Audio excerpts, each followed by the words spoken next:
What if Naruto Uzumaki made one simple decision that changed his entire destiny? After barely passing the academy and realizing just how far behind he was, Naruto refuses to accept being the dead last forever.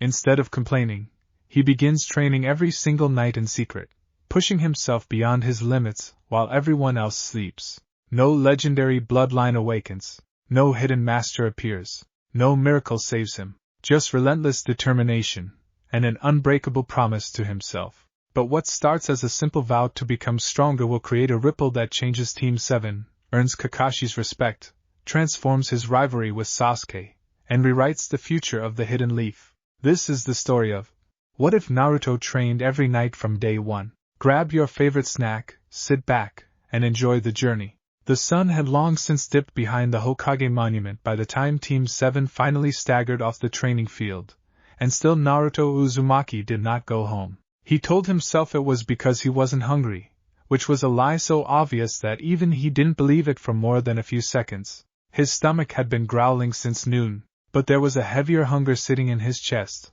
one that no bowl of ramen was going to fix, and it had been sitting there since the moment Kakashi-sensei tied him to that wooden post and told Sakura and Sasuke to eat their lunches in front of him. Only 2 of us are actually going to be real ninja. He'd said it to make them fail on purpose. Naruto knew that now, knew it the way you know a bruise is going to ache before you press on it. But knowing the trick didn't make the words disappear. They stayed lodged behind his ribs, needling him every time he blinked and saw Sasuke's face, calm and unreadable, effortlessly walking through moves that had taken Naruto 3 tries to almost get right. Only 2 of us. He kicked a pebble off the dirt path and watched it skitter into the grass. Around him, Konoha was doing the ordinary business of ending its day. Shopkeepers pulling down shutters, kids being called in for dinner, lanterns flickering to life along the covered walkways of the market street. Naruto walked past all of it with his hands shoved in his pockets and his forehead furrowed, and nobody paid him any particular attention, because that was the one thing that had never changed in his whole life, no matter how hard he tried. He didn't go home. Not yet. He turned instead toward the older part of the village, past the mission assignment building, up the long stone stairs that led to the quiet clearing where the memorial stone sat, black and smooth and covered in names.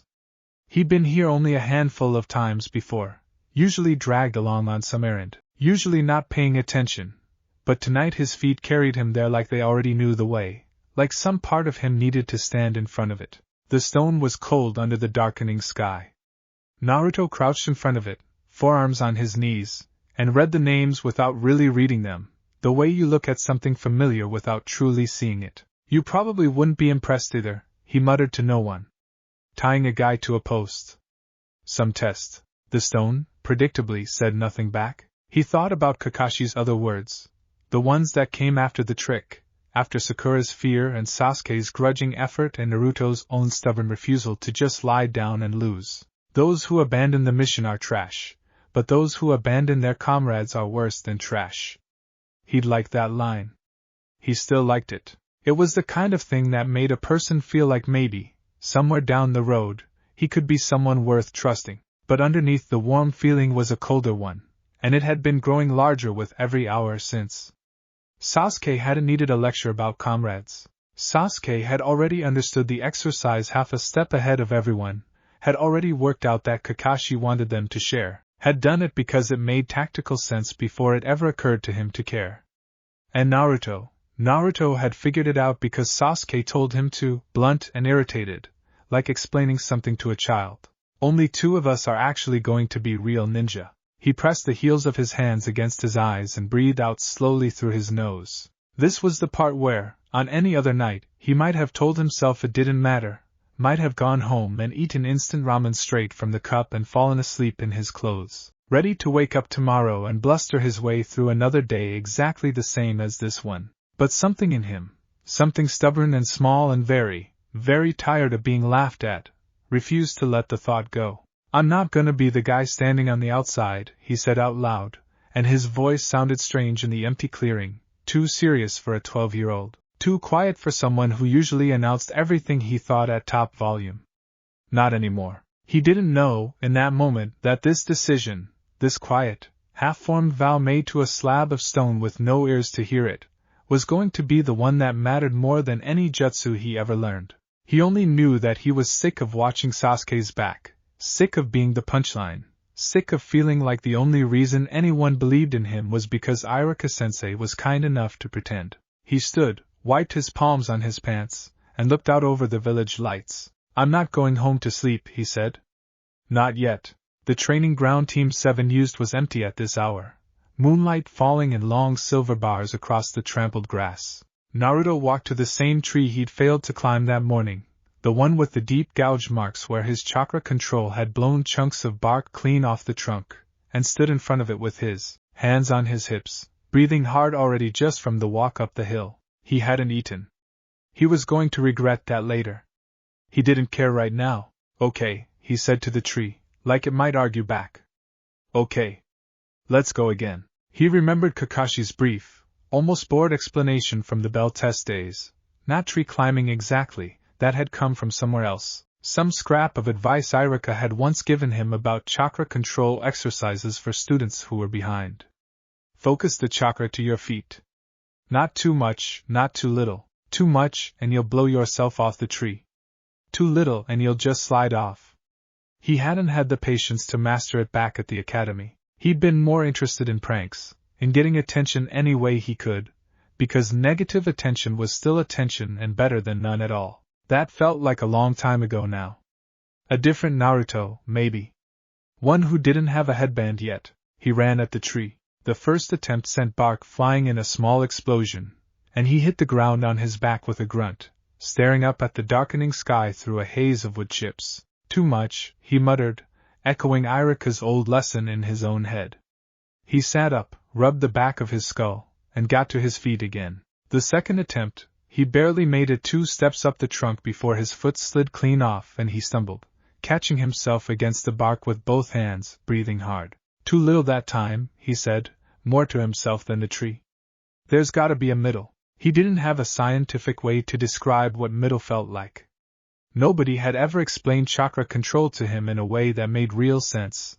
The academy instructors moved too fast for a kid who'd never been taught the basics at home, never had an older sibling to walk him through the theory, never had parents to nudge him toward books and scrolls the way Sakura's had, or a clan legacy pressing the knowledge into him from birth the way Sasuke's once had.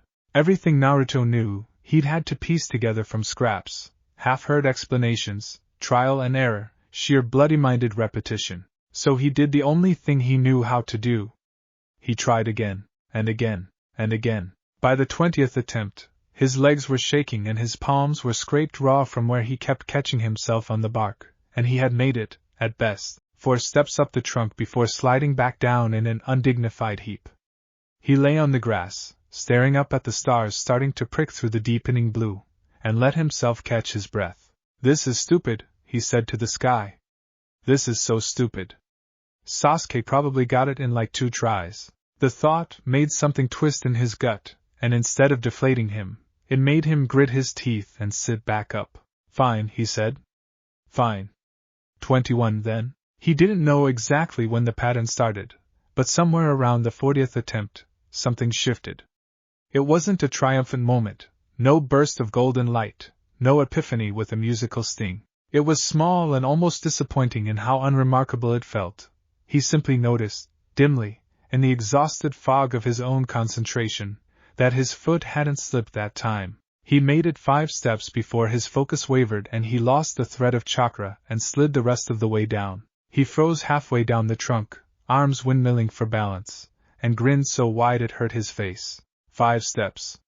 He shouted at the empty training ground, pumping a fist in the air before his balance finally failed him completely, and he tumbled the last few feet into the grass. He didn't even mind the fall. He lay there laughing under his breath, giddy and bruised and covered in bark dust, and felt, for the first time all day, like the ground under him was solid. "Okay," he said, scrambling back up. "Okay, 5 steps. Let's beat that." He kept going until his legs simply refused to hold him anymore, until he collapsed against the base of the tree, chest heaving, hands trembling from exhaustion and chakra strain he didn't have the vocabulary yet to properly understand. The moon had climbed high by then, and the training ground was silent except for the distant chirp of insects and his own ragged breathing. He checked, in the dim light, the mark he'd been carving into the bark with a kunai each time he beat his previous record, a habit that had started as a joke to himself, a way of proving to no one but the tree that he was actually improving, that this wasn't all in his head.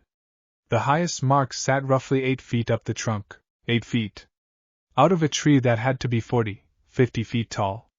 It wasn't the top.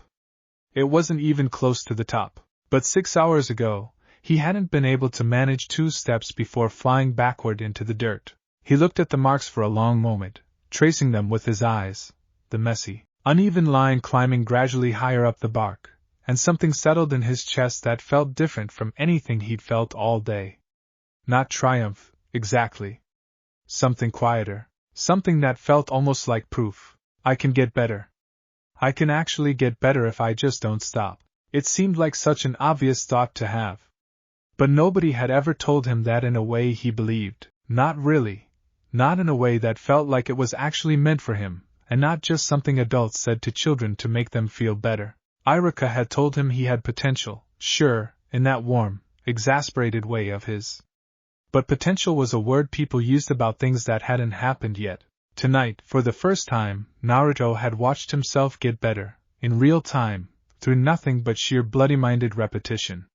He had made himself into evidence. He staggered to his feet, wobbling, and looked up at the moon. I'm not going to stop, he said out loud, quieter now, more solemn than before, like a vow finally finding its true shape after being tried out earlier at the memorial stone. Whatever it takes. I'm not gonna be behind anymore. He walked home in the dark, half asleep on his feet, and didn't even bother turning on the light in his apartment before collapsing onto his bed, boots still on, arms and legs aching in a way that felt, somehow, wonderful. He woke up late the next morning, later than he meant to, and nearly threw himself into a panic getting to the training ground before Kakashi's inevitable tardiness gave him a buffer. Sakura was already there when he arrived, arms crossed, tapping her foot with the particular irritation she reserved for him, and him alone. You're actually on time for once, she said, sounding almost disappointed that she didn't get to yell at him about it. Course I am, Naruto said, grinning despite the dull ache still sitting in his thighs. I'm always on time. Mostly. Sasuke was leaning against a post a short distance away, arms folded, not bothering to look at either of them. Naruto glanced at him. Just a glance, nothing dramatic, and felt that same twist of competitive frustration from the night before rekindle low in his stomach. He didn't say anything about it. He just filed it away, the way he'd started filing away a lot of things lately. Kakashi arrived 2 hours late with some excuse about a black cat and a detour, and the day's training proceeded much as it had the day before, sparring drills, chakra exercises, the usual grumbling from Sakura about Kakashi's chronic tardiness. Naruto noticed something though. Partway through a basic taijutsu drill, his stance held a fraction longer than it had yesterday. His balance, when Kakashi swept a leg at him during a demonstration, recovered half a beat faster. It wasn't much. Nobody else noticed. But Naruto noticed, and that was enough to make the exhaustion of the night before feel worth it. When training wrapped for the day and Sakura peeled off toward home and Sasuke vanished without a word, as he always did, Naruto lingered on the field, stretching his arms over his head and glancing toward the tree line. Same tree, he decided. Same time tonight. He went home first, made himself eat something, actual something, not just cup ramen, because some dim part of his brain that sounded suspiciously like Irika's voice reminded him that his body needed fuel if he wanted to keep pushing it, and then, as the sun went down, made his way back up to the training ground with a rolled-up practice mat and a stubborn look on his face. The second night went differently than the first. He didn't have to relearn the basics from zero. His body remembered, in some dim muscle-deep way, roughly how much chakra felt like too much and roughly how little felt like too little. He was still nowhere near consistent, but by the time exhaustion dragged him down again, he'd matched his record from the previous night within the first hour, and by the second hour, he'd beaten it, 12 feet up the trunk before his focus slipped. He carved a new mark into the bark, grinning through the sweat dripping into his eyes. 12 feet, he thought. Tomorrow more. It became, without him consciously deciding to make it a rule, a routine. Team 7 trained during the day, sparring, chakra theory, the occasional D-rank mission that made Naruto grumble about chasing a cat that clearly did not want to be found, and at night, when everyone else went home to sleep, Naruto went back to the tree. Then, once he'd conquered the tree climbing exercise well enough to make it to the very top branch 3 nights running, he moved on to other things, throwing kunai at a target until his aim stopped drifting left, running laps around the training ground until his lungs burned, practicing the basic transformation and substitution techniques over and over until he could execute them without the telltale hesitation that had embarrassed him so many times at the academy. He didn't have a sensei guiding this part of his training. Kakashi's attention, when it came at all, was mostly reserved for Sasuke, a fact that stung, though Naruto tried not to dwell on it too much, because dwelling on things that hurt had never once made him better at anything. Sakura, for all her sharp tongue, was still mostly focused on trying to impress Sasuke rather than on her own growth, though Naruto noticed, because he was paying more attention to everything these days, that she had a startlingly good grasp of chakra theory that neither he nor Sasuke seemed to bother learning. He filed that away too. Maybe he'd ask her about it sometime, once his pride let him. For now, though, the training ground at night was his alone. No one to compare himself against except the marks he kept carving into bark and the aching muscles that told him, better than any sensei could, exactly how far he'd pushed himself. He went to Irika on his 3rd night, not for the tree climbing, that he'd more or less puzzled out on his own by then, but because he'd hit a wall trying to improve his shuriken accuracy, and didn't know what he was doing wrong. He found Irika at the mission desk finishing up paperwork, and the older man looked up in surprise at the sight of Naruto standing in the doorway at nearly 9 at night, looking rumpled and windburned and entirely too serious for his usual self. "Naruto? What are you doing here so late?" "I need help," Naruto said, without preamble, which was so unlike him that Irika set down his pen immediately, expression shifting into something more careful. "Help with what? Is something wrong?" "No, I mean not wrong. Naruto scratched the back of his head, suddenly awkward now that he was actually here, now that he had to say the thing out loud instead of just deciding it privately in the dark of a training field. "I've been training. At night. After team practice. And I can't get my shuriken to hit where I want them to, and I don't know what I'm doing wrong, and I figured, you're the one who actually taught me stuff that made sense before, so," he trailed off. Irika was looking at him with an expression Naruto couldn't quite place, somewhere between surprise and something warmer, something that made Naruto's ears go hot for no reason he could identify. "You've been training at night," Irika repeated slowly. "By yourself? After a full day with your team?" "Yeah." "For how long?" Since the day after the bell test," Naruto admitted. 3 days now, I guess." Irika was quiet for a moment, and Naruto shifted his weight, worried he'd said something wrong, worried this was going to turn into a lecture about rest and recovery that he really didn't have the patience for tonight. But instead, Irika stood, gathered his things, and said, "Show me your form."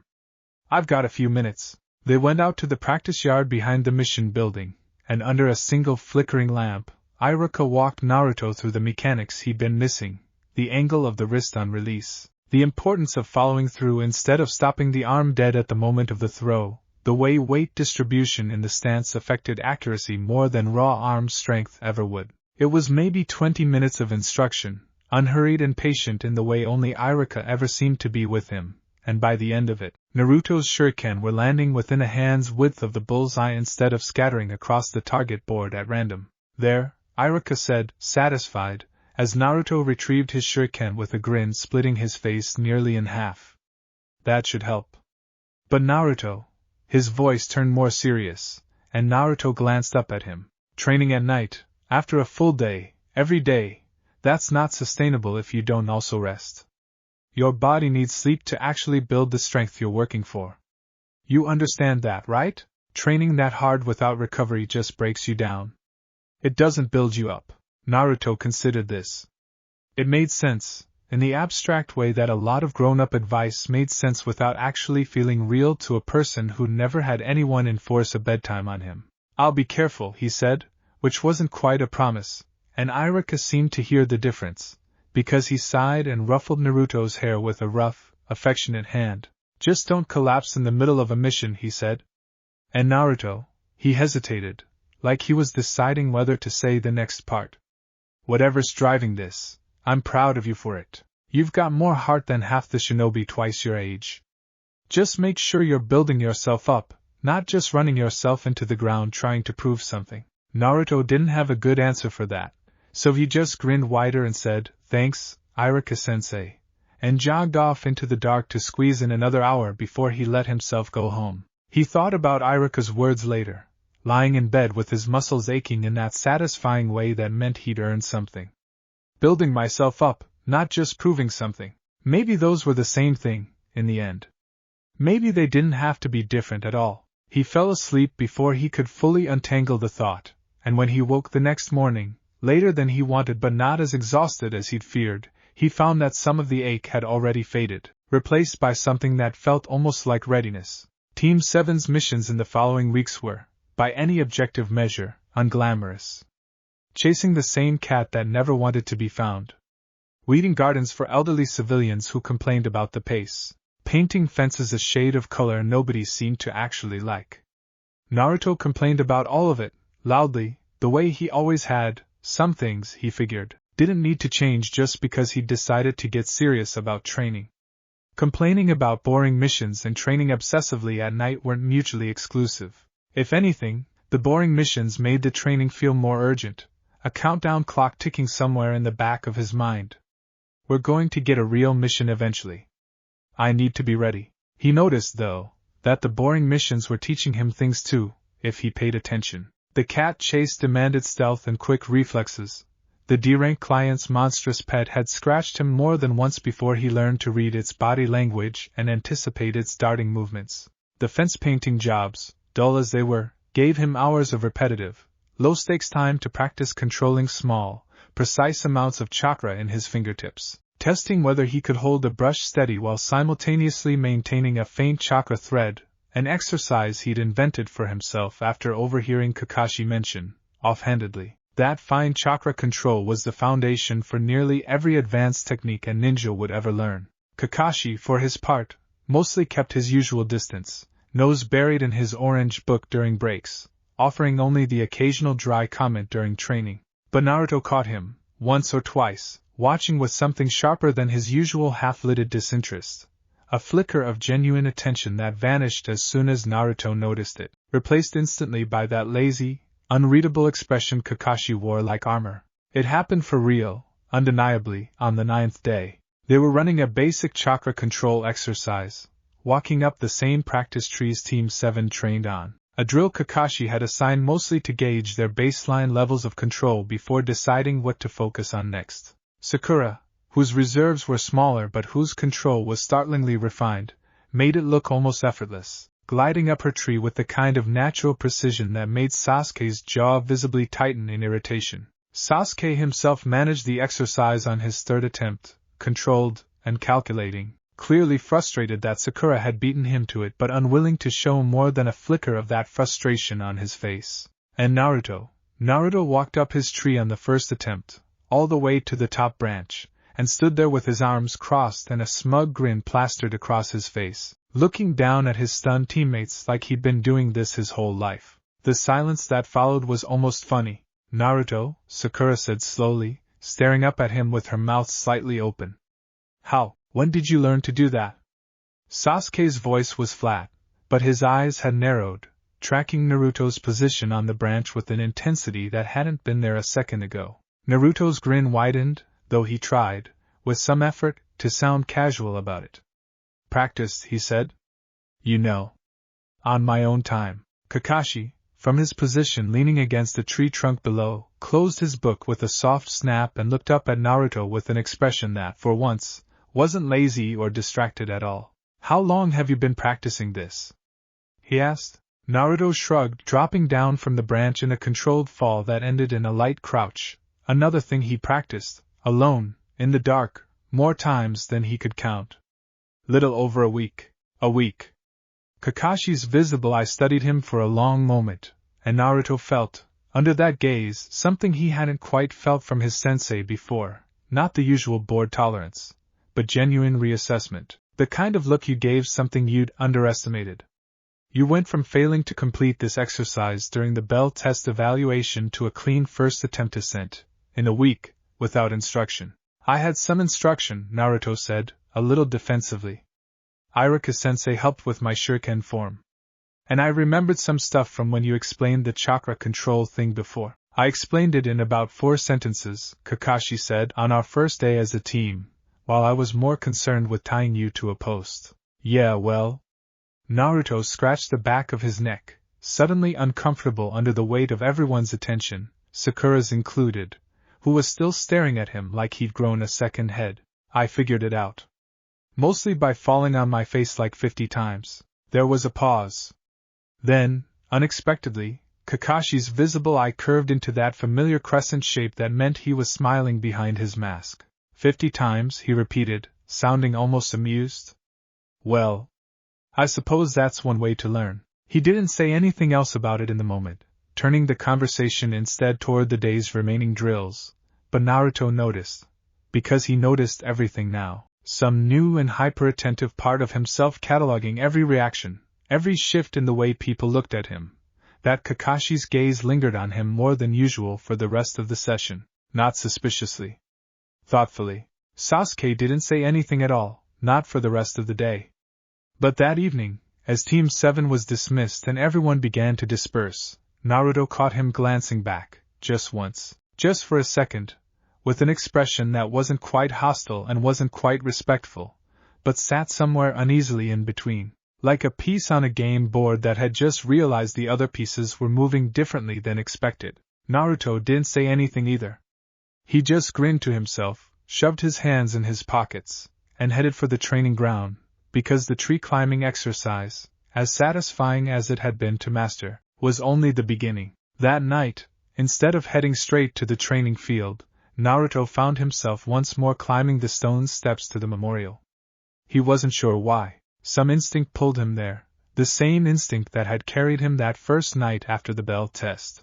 The clearing was empty, as it usually was after dark, moonlight pooling silver across the stone's polished surface. Naruto crouched in front of it again, forearms on his knees, and this time actually read some of the names, not with any particular reverence, not yet, just with the curiosity of someone trying to understand what all these names meant. Why people came here to grieve at a slab of rock with words carved into it. You probably knew people whose names are on here, he said out loud, to no one, to the empty clearing, to whatever ghosts might have been listening. Sensei's probably got somebody up there. Iruka-sensei too, maybe. He thought about his own parents, a subject he tried, mostly successfully, not to think about too often, because thinking about parents he'd never known and never would tended to open a hollow ache in his chest that was hard to close back up. He didn't know if either of their names were carved into this stone. He didn't even know their names at all. Nobody had ever told him, and for a long time he'd stopped asking, because the silence that followed the question always hurt worse than not knowing. I don't know if you're proud of me or whatever, he said to the stone, feeling faintly ridiculous even as he said it. I don't even know who you are, but I figure, somebody up there probably knows what it's like to start from nothing and have to fight for every scrap. So, I'm gonna keep going. I'm not gonna stop just cause it's hard, or cause everyone thinks I'm the dead last, or cause Sasuke's some kind of genius who doesn't even have to try. He paused, looking out at the darkened village below, lights flickering on and off in windows as families settled in for the night. I'm gonna be Hokage, he said, quieter now, the words feeling less like a boast and more like a private promise. Not just cause I want everyone to look at me. I mean, yeah, that too, I'm not gonna lie about it. But also cause I want to be someone people can actually count on.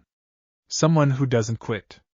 And I figure the only way to get there is to just not stop. Ever. No matter how tired I am, no matter how much everyone else gets ahead easier than me. I'll catch up. I'll pass them even. I don't care how long it takes. The stone, of course, said nothing. But something about speaking the words out loud, in the quiet dark, made them feel more solid somehow, more real, more binding, like a vow sworn before witnesses even if the only witness was cold stone and a silent sky. He stood, dusted off his knees, and looked toward the training ground in the distance. Okay, he said to himself now, businesslike, the softness of a moment ago folding back into determination. Let's go again. The weeks blurred together after that, each one building on the last in a way that Naruto could feel even if he couldn't always articulate it. He developed, almost without meaning to, a kind of rigorous personal schedule, mornings for whatever team training or missions were assigned, afternoons for whatever additional drilling he could squeeze in during breaks, evenings, after a real meal, because he'd learned that lesson the hard way after nearly passing out from low blood sugar during a sparring match with Sakura, for the long, solitary hours at the training ground that had become, in every way that mattered, his true classroom. He kept a rough tally of what he was working on, scrawled in a battered notebook he'd bought specifically for the purpose, full of crossed-out attempts and messy diagrams that made sense to no one but him. Chakra control, shuriken and kunai accuracy.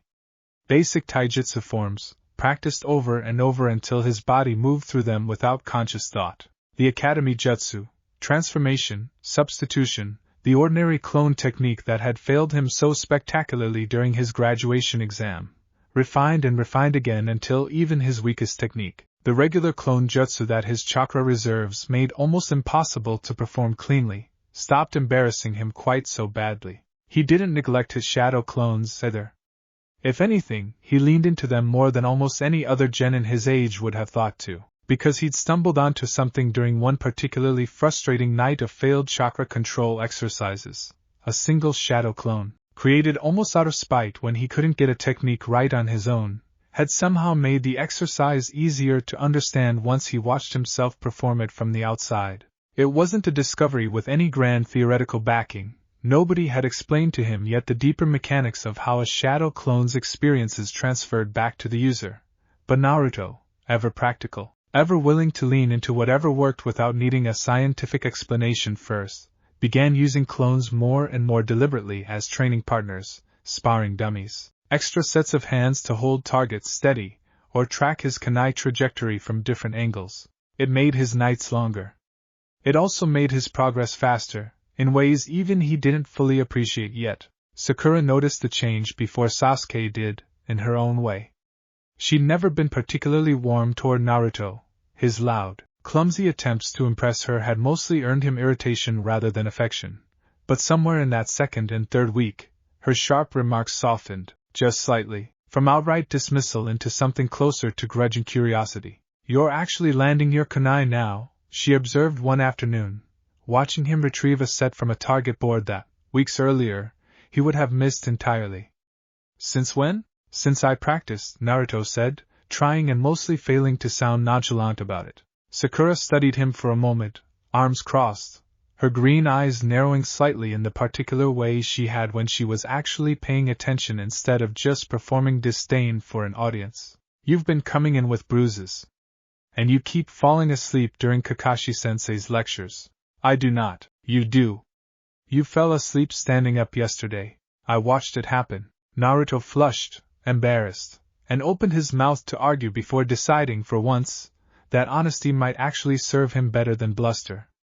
"I've been training at night," he admitted, "after we're done for the day. Trying to catch up." Something shifted in Sakura's expression, not quite sympathy, not quite respect, but something adjacent to both, something that made her uncross her arms and regard him with a fraction more seriousness than she usually bothered to extend his way. "Catch up to what?" "You, Sasuke. Everybody who already knows this stuff."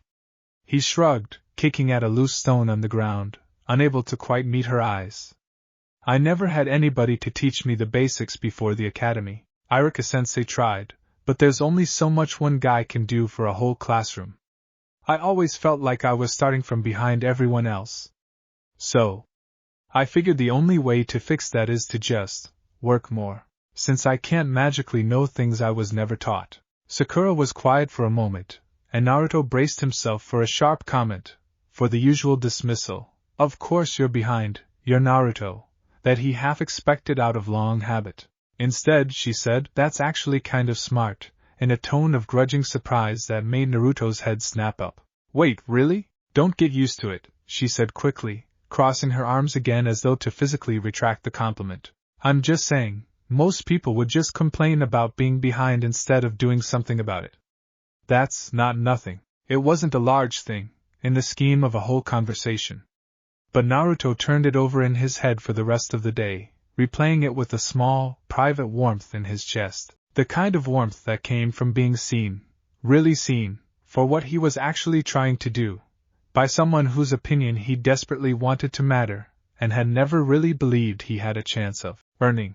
Sasuke was a different matter entirely. He didn't say much, ever. That was simply Sasuke's way, closed off and quiet in a manner that Naruto had spent most of his life interpreting as arrogance, and had only recently, grudgingly, begun to suspect might be something more complicated than simple superiority. But Naruto noticed the way Sasuke's training intensified in the weeks following that first tree climbing exercise, the way his sparring grew sharper, more deliberate, like he'd recalibrated some internal measure of what enough looked like and decided the old bar wasn't high enough anymore. It came to a head on a warm afternoon nearly a month after the bell test, during a break in training while Kakashi read his book under a tree and Sakura practiced her aim on a nearby target. "You're not as far behind as I thought," Sasuke said, without preamble, appearing at Naruto's shoulder while Naruto was catching his breath after a round of sparring drills. Naruto blinked, caught off guard by the sudden address. Thanks? I think? It wasn't a compliment, Sasuke said, though something in his tone suggested it might have been, at least partially, despite his best efforts to make it sound otherwise. It's an observation. You've gotten faster. Your form's cleaner. Your chakra control's better than it should be for someone who barely passed the graduation exam. I barely passed cause the graduation exam was a clone technique, and I've got too much chakra to do it right, Naruto said, a little defensively, old wounds flaring at the reminder. Everything else, I was fine at. I know. Sasuke's dark eyes studied him, unreadable, the way they always were, but there was something underneath the flatness of his voice that Naruto hadn't heard directed at him before. Not quite respect, not yet, but the early, grudging shape of it, the recognition of someone worth measuring yourself against instead of simply dismissing. I've been watching you train. Sometimes. When you don't notice. That admission startled Naruto more than anything else in the conversation.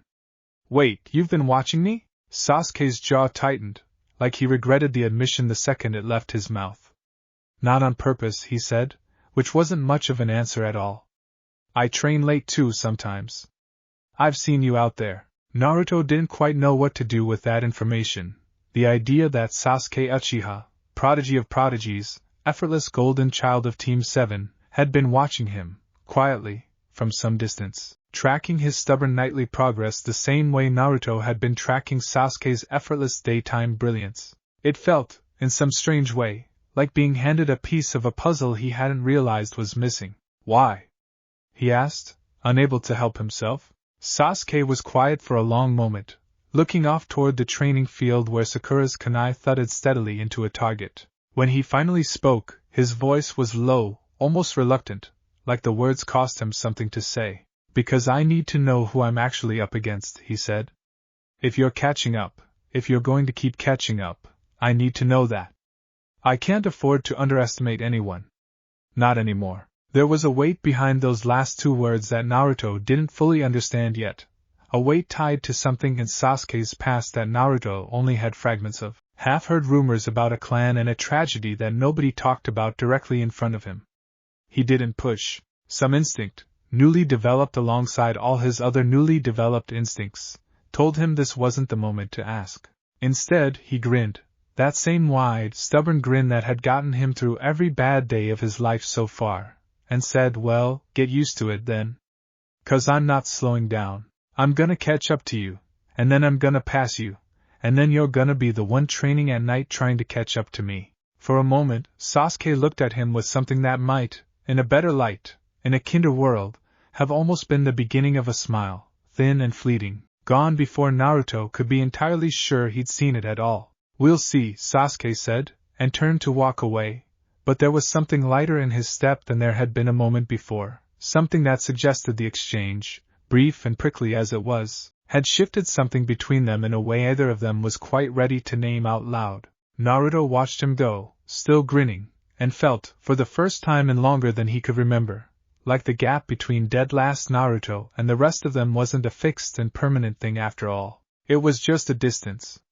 And distances, he was learning, could be closed, one exhausting, stubborn, unglamorous night at a time. There was a morning, Near the end of the third week, when the training paid off in a way Naruto hadn't expected, not on the training field at all, but on a mission that was supposed to be nothing more than another tedious chore. Team 7 had been assigned to help repair a section of fencing at the edge of a farm bordering the forest, the kind of D-rank work that usually made Naruto groan loudly enough for the client to hear. This time, though, he barely complained, because somewhere in the back of his mind he'd already decided that even fence repair was an opportunity, a chance to test his growing chakra control by reinforcing the wooden posts with small, precise threads of chakra to strengthen the joints, a trick he'd read about in a scroll borrowed from the academy library and had been dying to try and practice. It was Sakura who noticed the wolf first, or rather, what looked like a wolf, slinking low through the tall grass at the tree line, its ribs showing sharply beneath a mangy coat, clearly starved and clearly desperate. "Naruto," she started, voice tight with warning, but the animal had already broken from the trees, moving fast and low, straight toward the farmer's young son, who had wandered too close to the fence line while the genin worked.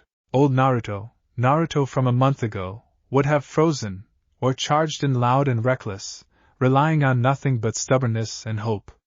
This Naruto didn't have time to think about which Naruto he was. His body simply moved, propelled by weeks of drilled reflexes, and he was between the child and the wolf before Kakashi had even looked up from the fence post he was examining. He didn't fight the animal. He didn't need to. A month of chakra control practice meant he could summon, without hesitation, a single clone that intercepted the wolf's charge from the side, distracting it just long enough for Naruto to scoop the startled child backward out of harm's reach, while Sasuke, already moving, already calculating, the two of them falling into an unspoken rhythm either had consciously built but which had clearly been growing all the same, flanked the animal from the other direction and herded it, snarling but unwilling to press the attack against two coordinated genin, back toward the tree line. It was over in seconds. The wolf, sensing it had lost its opening, melted back into the underbrush and was gone. The farmer's wife came running, scooping up her crying son, thanking them over and over in a flustered rush of gratitude, and Kakashi, who had crossed the field at an unhurried but attentive pace, looked between Naruto and Sasuke with an expression that was harder to read than usual. "Good reaction time," he said simply, once the family had been reassured and the immediate danger had passed. "Both of you. That wasn't luck." Sasuke said nothing, but there was the faintest incline of his head, an acknowledgement aimed as much at Naruto as at the compliment itself. Naruto, chest still heaving from the adrenaline, grinned so hard it hurt his face, and for the rest of the afternoon he worked the fence posts with a lightness in his step that had nothing to do with chakra control at all. That night, walking to the training ground under a sky just beginning to darken, he thought about the wolf, about the half-second decision his body had made before his mind had even caught up to the danger, and understood, with sudden and total clarity, exactly what all those aching, solitary nights had actually been for. It wasn't about beating Sasuke, not really, not anymore, however much that old rivalry still simmered underneath everything. It wasn't even entirely about proving the village wrong about him, though that fire hadn't gone out either. It was about being someone who could move first, who could be trusted to close the gap between danger and the people standing in its path, without having to think twice. This is what Kakashi-sensei meant, he thought, climbing the familiar hill toward the training field, notebook tucked under one arm as always. Comrades. It's not just a nice word. It's this. Being fast enough. Being ready. He carved no new mark into the tree that night, not because he didn't train, but because the exercise felt, for the first time, almost beside the point. He ran drills anyway, because stopping had never once occurred to him as an option, but there was a different quality to the effort now, less desperate, less about closing a deficit, and more about sharpening something that was already, unmistakably, becoming real. Kakashi found him at the training ground late one evening, later than usual, well past the hour Naruto typically allowed himself before dragging his exhausted body home to sleep. Naruto didn't notice him at first, too absorbed in a drill of his own invention. 3 shadow clones stationed at different points around the clearing, each throwing kunai at staggered intervals while Naruto, in the center, tried to track and dodge all 3 simultaneously, testing his spatial awareness and reflexes in a way no standard training regimen had ever demanded of him. That's an inventive use of clones, Kakashi's voice said from the shadow of a nearby tree, and Naruto startled so badly he nearly took a kunai to the shoulder from one of his own clones before dispelling all three in a puff of smoke. Sensei! Naruto pressed a hand to his racing heart.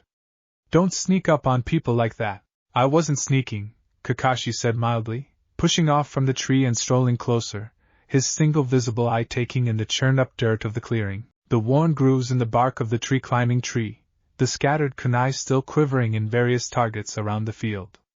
You were just too absorbed to notice me, which, incidentally, is exactly the kind of tunnel vision that gets shinobi killed in the field. Something to work on.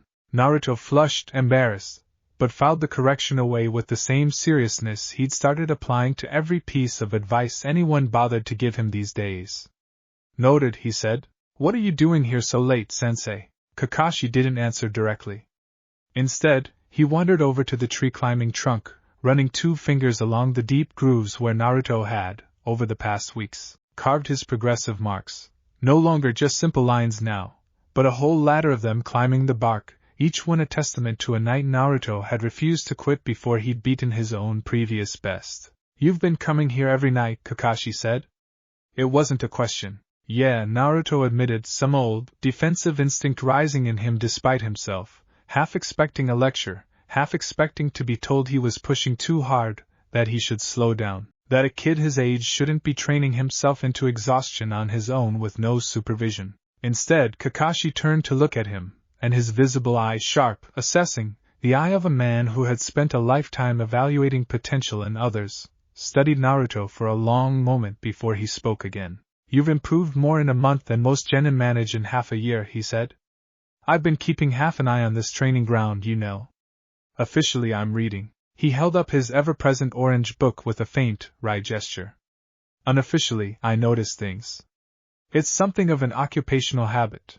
Naruto didn't know what to say to that, so he said nothing, waiting, some cautious hope beginning to unfurl in his chest despite his best efforts to keep it in check. Most people, Kakashi continued, tucking the book away into his vest, when they're told they're the weakest on the team, and believe me, I've had that particular conversation with more than a few genin over the years.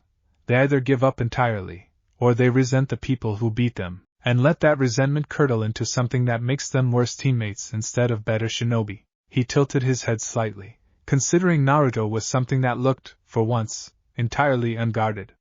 You did neither. You just decided to get better. Quietly. Without asking anyone for credit. I wasn't being quiet on purpose, Naruto muttered, a little embarrassed by the observation, though something in his chest was glowing warm at the praise even as he tried to brush it off. I just didn't think anybody would care. I care, Kakashi said simply, and something about the plainness of the statement, the lack of any teasing edge to it, made it land harder than Naruto expected. A shinobi who trains this hard, this consistently, without needing anyone to watch, that's not nothing, Naruto. That's the kind of discipline a lot of far more naturally gifted ninja never manage to develop, because they never have to. Talent gets you through the easy parts. It's discipline that gets you through everything after. Naruto stared at him, something tight and hot building behind his eyes that he blinked back fiercely, refusing to let it show. Nobody outside of Irika, and even then, rarely with this much weight behind the words, had ever told him something like that, had ever looked at his stubbornness, his refusal to quit, and called it something worth admiring instead of something exhausting to be tolerated. I'm gonna keep going, he said, when he trusted his voice again, quieter than his usual boastful volume but no less certain for it. I don't care how long it takes. I'm gonna be Hokage someday. And I'm not gonna get there by being the guy who's always 3 steps behind everyone else. Kakashi regarded him for a long moment, and then, unexpectedly, reached out and ruffled Naruto's hair with a gentleness that caught Naruto completely off guard. I believe you, Kakashi said. Now go home and sleep, before you collapse in the middle of tomorrow's mission and I have to explain to the Hokage why my student passed out chasing a cat. Naruto laughed, a real laugh, bright and startled out of him.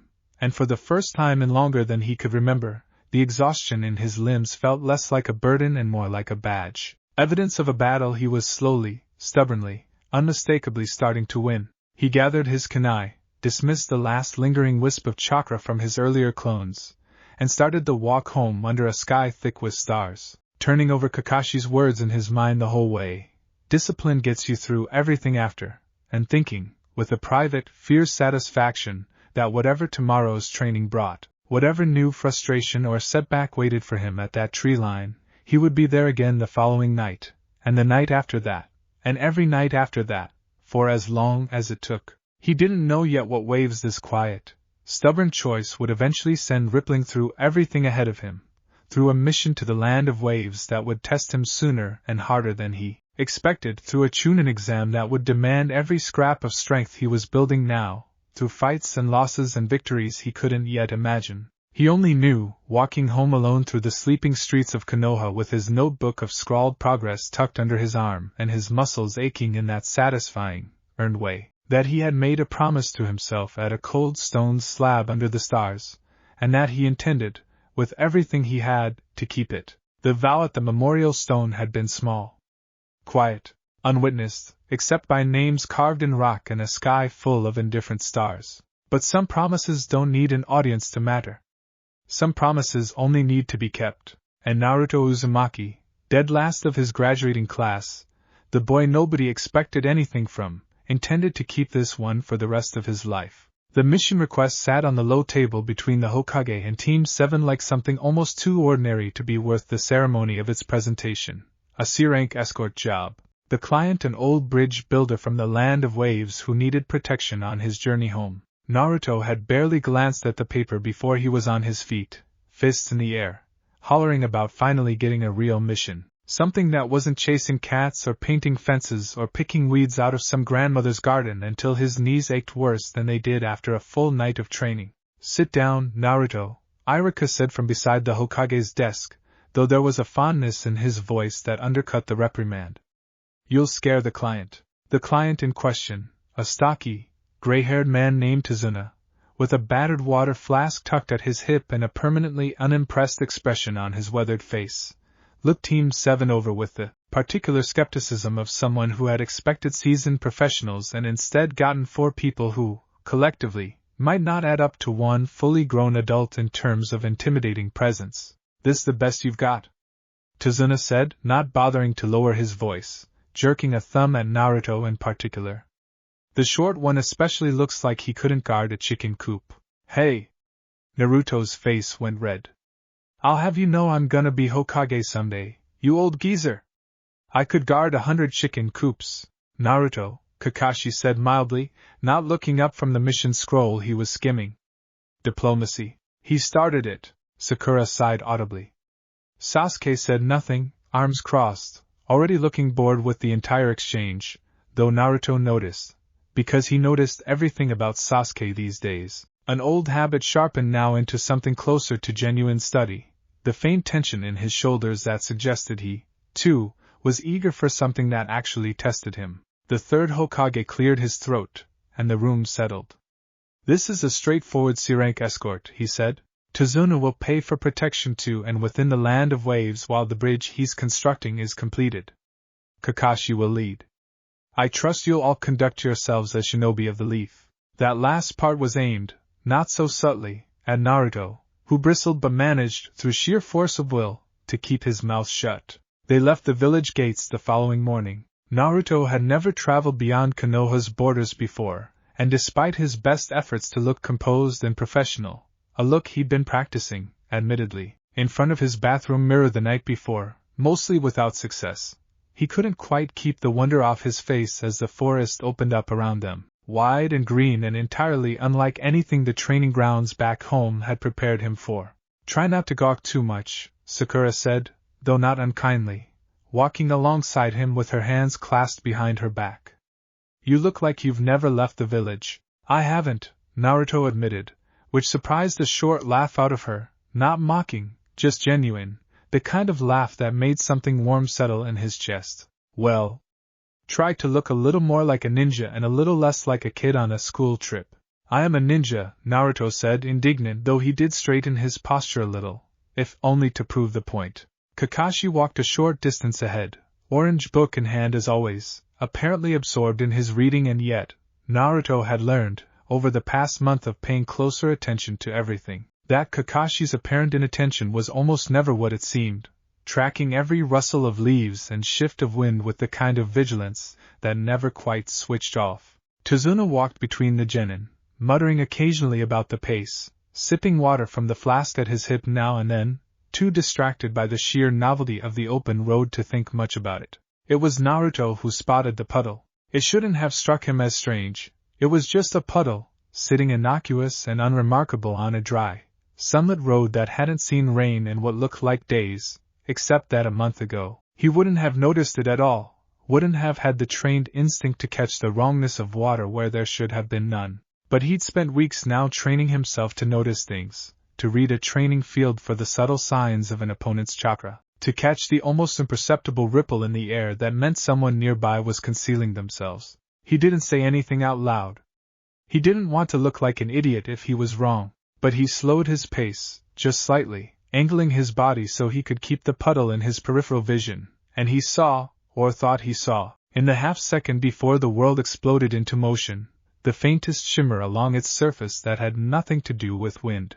Then the puddle wasn't a puddle at all. Two figures burst upward out of it in a spray of water and shredded illusion, wrapped in chains, moving with terrible speed toward Kakashi's position. In the story Naruto would tell himself later, in the version that got a little more heroic each time he retold it in his own head, he liked to think he'd been the one to shout the warning. In truth, everything happened too fast for shouting. Kakashi's body was torn apart in a burst of blood and shredded flesh that made Sakura scream, the chains wrapping tight and vicious around what had, a half-second before, been their sensei. Kakashi-sensei. Sakura's voice cracked with genuine horror. Naruto's stomach dropped through the floor of the world.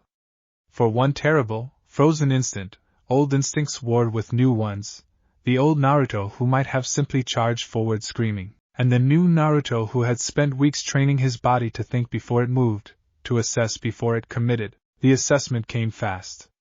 Sensei's not dead. That was too clean. A substitution, maybe, or he let it happen on purpose to see how we'd react. He didn't have time to be sure. He only had time to notice that the two attackers, missing Nin from the look of their forehead protectors, the metal scratched through with a diagonal line, were already turning, chains retracting, aiming their next assault squarely at Tazuna. Protect the client. That's the mission.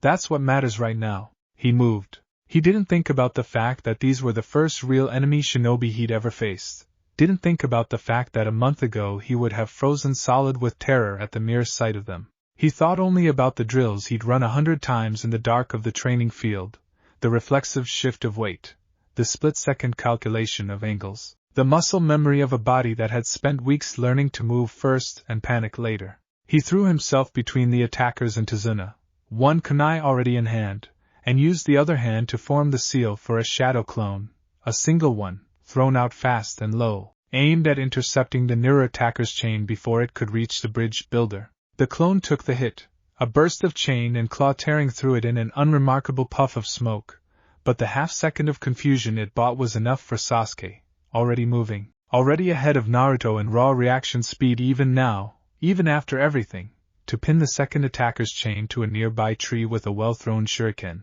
disabling one arm long enough for the real Kakashi, unharmed and entirely too composed for a man who had just appeared to be shredded to pieces, to step out from the trees and restrain both missing Nin with brutal efficiency. It was over in under a minute.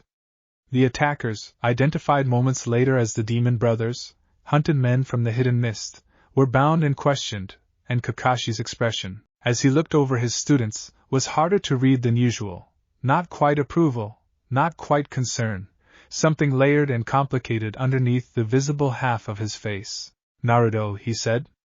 You froze for exactly half a second before you moved. Why? Naruto swallowed, his heart still hammering, adrenaline making his hands shake even as he tried to hold them steady. I didn't want to just charge in without thinking. I wanted to make sure I wasn't gonna get in the way, or do something that'd make it worse. Kakashi studied him for a long moment. That's the correct instinct, he said finally. A month ago, I don't think you'd have paused at all. You'd have charged straight in, fists first, and probably gotten hurt for it. He paused. The pause is good. Just make it faster next time. Half a second in a real fight can be the difference between a graze and a killing blow. Noted, Naruto said, a little shaky, but grinning despite the tremor in his hands, because underneath the fear was something else entirely. A fierce, glowing certainty that he had done something, had actually contributed, had not been the useless dead weight he'd spent his whole life dreading he might become in a moment that actually mattered. Sasuke, retrieving his shuriken from the tree trunk, glanced at him. Just a glance, brief and unreadable, but there was something in it that hadn't been there before. Not quite respect. Not yet, but something closer to it than there had ever been. Sakura, still pale but steadier now, put a hand briefly on Naruto's shoulder. That was fast thinking, she said, quiet enough that only he could hear it. I mean it. Tazuna, for his part, looked considerably less confident than he had at the mission briefing, his earlier bluster replaced with something closer to guilt as Kakashi turned toward him with a question that had suddenly become very pressing. This mission was labeled a C rank, Kakashi said, voice deceptively mild. Missing Nin from the hidden mist don't typically bother with C rank escorts. I think it's time you told us the truth about what we're actually walking into. Tazuna's confession came slowly, reluctantly, punctuated by long pauses where he clearly debated whether to keep lying and decided, each time, that the truth, however unflattering, was probably safer than getting his genin bodyguards killed out of ignorance. The bridge he was building was more than infrastructure. It was the last hope of a village crushed under the economic stranglehold of a shipping magnate named Gato, a man whose fortune had been built on smuggling and extortion, and who had every incentive in the world to see the bridge, and Tazuna along with it, fail to reach completion. I couldn't afford a higher rank mission, Tazuna admitted, staring at the ground rather than meeting any of their eyes. My village doesn't have the money. I figured, maybe you wouldn't run into any real trouble. I was wrong. Kakashi was quiet for a long moment, considering. Naruto watched him with his heart in his throat, half expecting, half dreading, that this was the moment their sensei would call the whole thing off, would turn them around and march them back to Konoha. Mission failed, and Naruto would go back to fence painting and cat chasing with the taste of a real fight still fresh and unfinished in his mouth. Technically, Kakashi said slowly, this mission has now exceeded our rank clearance. We'd be within our rights to abandon it, and report the deception to the Hokage. Tazuna's face fell, the last of his gruff bluster crumbling into something closer to desperate honesty. My grandson's waiting for me at home, he said. My daughter too. If I don't come back, if this bridge doesn't get finished, Gato wins, and my whole village starves under his boot for another generation. I know I lied. I know it wasn't right, but I didn't have another option. Naruto's chest tightened. He thought, unbidden, of his own childhood, the years of being alone, of no one caring whether he ate, whether he had somewhere warm to sleep, whether anyone in the world would notice if he simply vanished. He thought about what it must be like for an entire village to feel that same abandonment, magnified, and pressed down under the weight of one greedy man's cruelty. We're not turning back, he said before Kakashi could speak, his voice firmer than he expected it to come out. I don't care if it's technically not our mission anymore. We can't just leave them to get crushed by some rich creep just cause the paperwork says C rank instead of A rank. Sakura looked at him, startled by the conviction in his voice. Sasuke's arms were still crossed, but he didn't argue either, his silence its own kind of agreement. Kakashi's visible eye crinkled, not quite a smile, but close to it. That's a decision that could get you killed, he said. I want you to understand that clearly before we go any further. This isn't a training exercise anymore. If Gato's hired more shinobi, and given the reaction we just faced I'd guess he has, this could escalate well beyond what any of you have trained for. I don't care, Naruto said again, and this time his voice didn't waver at all. I've been training every night for a month so that when something like this actually happened, I wouldn't be useless. I'm not gonna waste that the first time it actually matters. Kakashi looked at him for a long moment, and something in his expression softened, just slightly, into something that looked almost like pride. All right, he said. We continue the mission. But everyone stays alert, and everyone listens to my instructions without hesitation. Understood? Understood, the three genin said, more or less in unison, and the group continued on toward the land of waves with a new and heavier awareness of exactly what they were walking into. The land of waves, when they finally reached it by boat under cover of a thick early morning mist, was beautiful in a bruised, exhausted way, mist-shrouded forests, water lapping quietly against the hulls of half-abandoned fishing boats, a village visibly struggling under poverty that showed in every gaunt face they passed, every boarded-up shop front, every child too thin for their age watching the strangers pass with wary, hungry eyes. Naruto's jaw tightened at the sight of it. He didn't say much, but the sight settled deep in his chest, another log thrown onto the fire of his resolve. This is what I'm supposed to protect. Not just Tazuna, all of this. They reached Tazuna's modest home without further incident, welcomed by his daughter Tsunami, a warm, weary woman who fussed over them with tea and simple food despite her family's visibly strained circumstances, and by Tazuna's young grandson Inari, a quiet, sullen boy who watched Team 7 with an expression of open skepticism that bordered on contempt. "You're all gonna die," Inari said flatly, over dinner that first night, not looking up from his plate. "Gado's men will kill you. Nobody can beat them." "Nobody can beat him, Inari," Tsunami said sharply. "That's enough." "It's true, though," the boy muttered, and excused himself from the table before anyone could respond, leaving a heavy, uncomfortable silence in his wake. Naruto watched him go, something twisting uncomfortably in his chest. Not anger, exactly, though the old, defensive part of him wanted to bristle at the boy's fatalism. Something closer to recognition. He knew what it was like to believe, with total certainty, that the world had already decided your fate for you, that no amount of effort would ever be enough to change it. He lost someone, Tazuna said quietly, once Inari had gone. A man who used to be like a father to him. Gado's men killed him, right in front of Inari, for standing up to them. The boy hasn't been the same since. Naruto didn't say anything, but he thought about that story for a long time after dinner, lying awake on the thin mat Tsunami had laid out for him, staring up at the ceiling in the dark. "I'm going to prove him wrong," he decided finally, before sleep finally took him. "Whatever it takes." Kakashi began their training the following morning, gathering all 3 genin in a clearing not far from Tazuna's house, and it was there, for the first time, that Naruto's month of relentless nighttime effort collided directly, visibly, with the training regimen his teammates had spent the same weeks mostly without. "Water walking," Kakashi announced, gesturing toward the wide, slow-moving river that cut through the edge of the property, a more advanced application of the same chakra control principle behind tree climbing. "The water's surface doesn't hold still the way bark does. You need constant, adjusting output, not a fixed amount.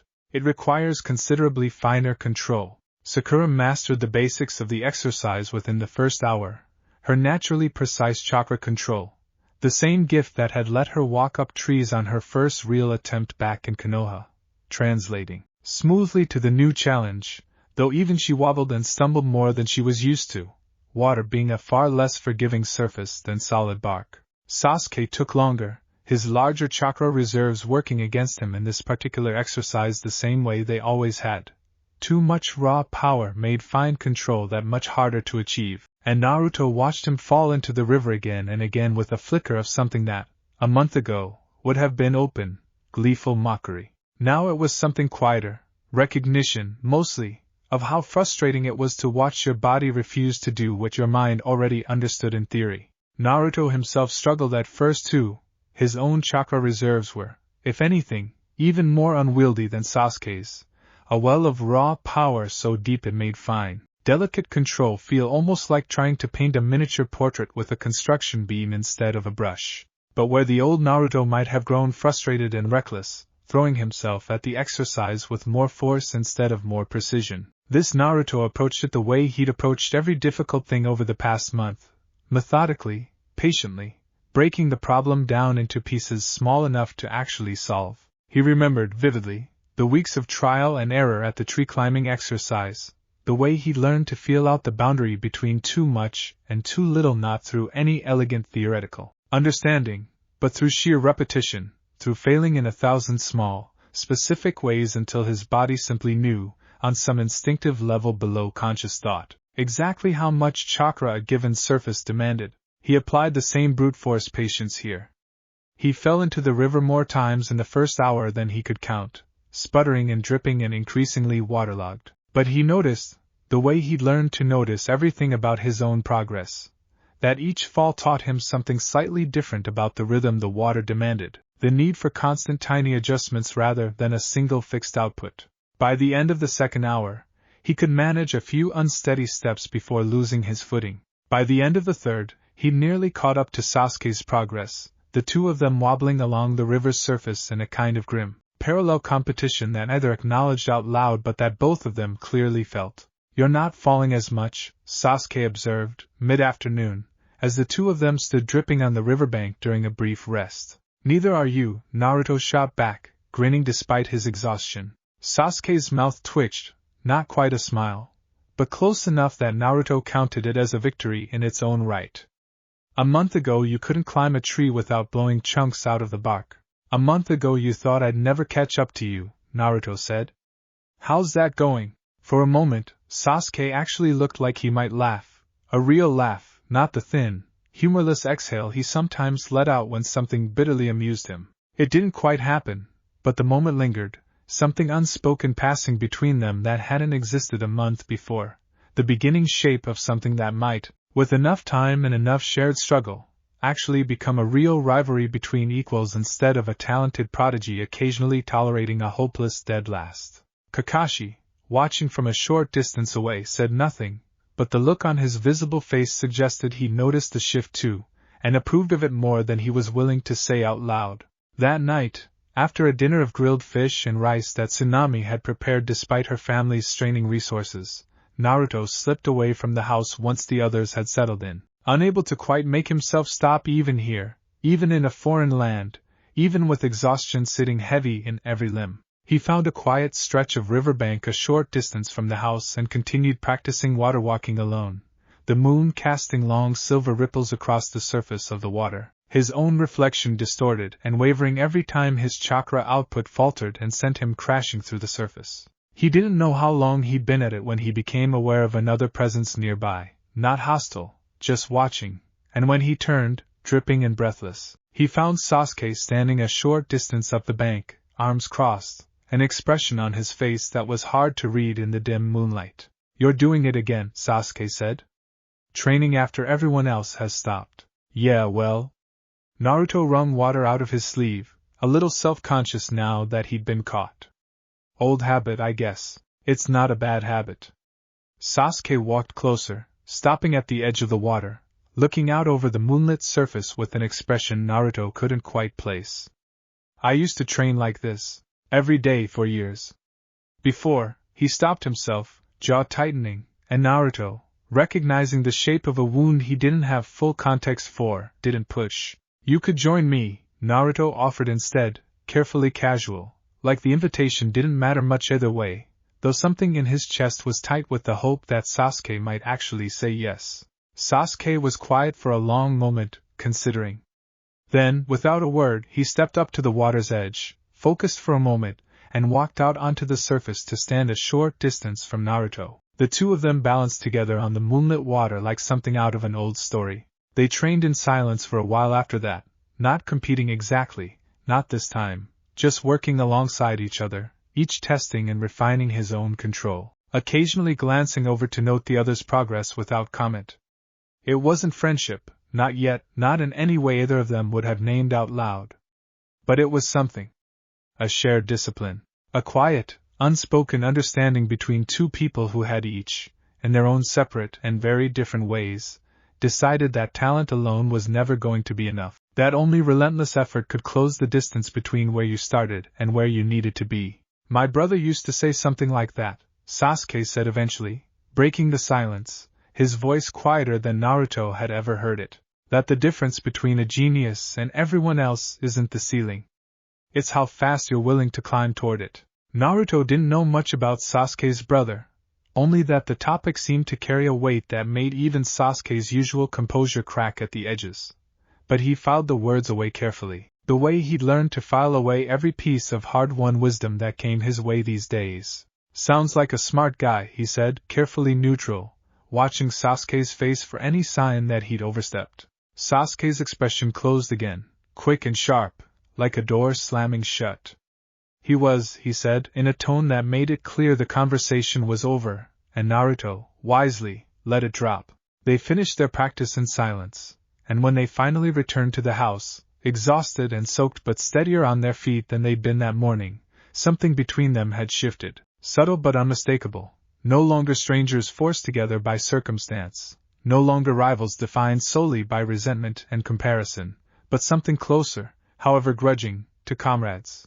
The days that followed fell into an uneasy rhythm: training in the mornings, guard duty at the bridge in the afternoons, watching Tazuna work under the increasingly obvious threat of another attack. The workers grew fewer each day, frightened off by rumors of Gato's mounting aggression, and the tension in the air thickened with every passing hour. It was on the fourth day that Zabuza Momochi found them. He arrived without warning, mist thickening unnaturally around the bridge despite the clear morning sky, his massive cleaver-like blade resting across one shoulder as he stepped out of the fog with the casual, terrifying confidence of a man who had killed more people than he could easily count. "Kakashi of the Sharingan," Zabuza said, voice carrying easily across the suddenly silent bridge. "I'd heard you were in the area. I was hoping we'd meet." Kakashi's posture shifted instantly, all trace of his usual lazy indolence burning away into something sharp and focused, his headband pushed up to reveal the red, spinning eye beneath. "Zabuza Momochi," he said. "The demon of the hidden mist. I take it you're the one who hired the demon brothers." "Guilty."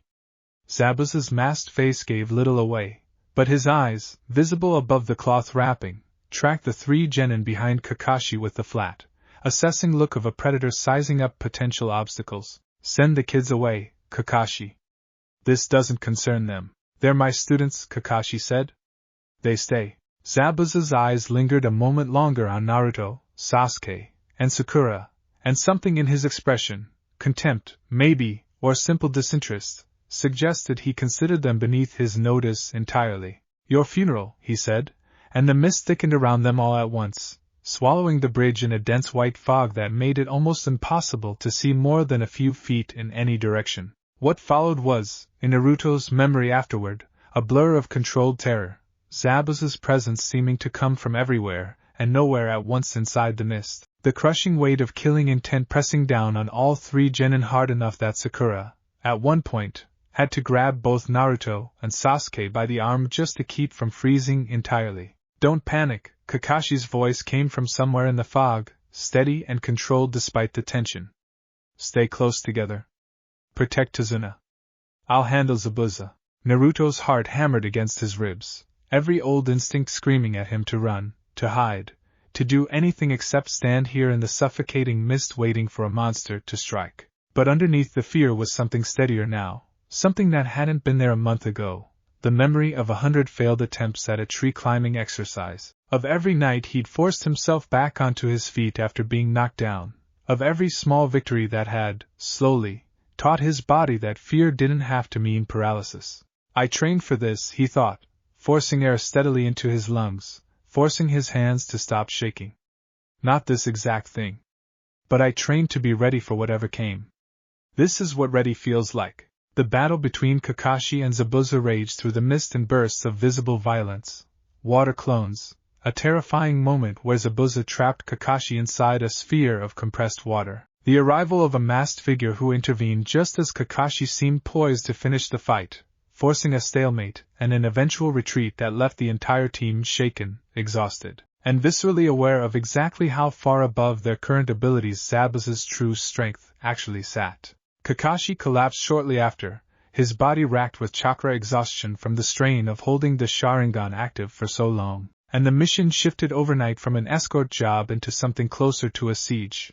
The team hunkered down at Tazuna's house, training to prepare for the inevitable second confrontation while Kakashi recovered, the entire village's fate hanging, unspoken but keenly felt, on whether 3 genin and 1 injured jonin could somehow become strong enough, fast enough, to survive what was coming. It was during this recovery period that Kakashi, still weak but well enough to supervise, introduced the tree-climbing exercise formally to Sakura and Sasuke, the same drill Naruto had already conquered weeks earlier back in Konoha, alone, in the dark, with no one watching and no reward except the private, stubborn satisfaction of proving to himself that he could.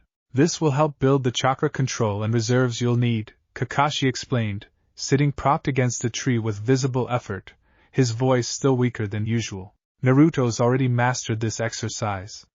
He'll be assisting. Naruto straightened at the unexpected responsibility, a flush of pride warming his chest even as nerves fluttered underneath it. He'd never taught anyone anything before.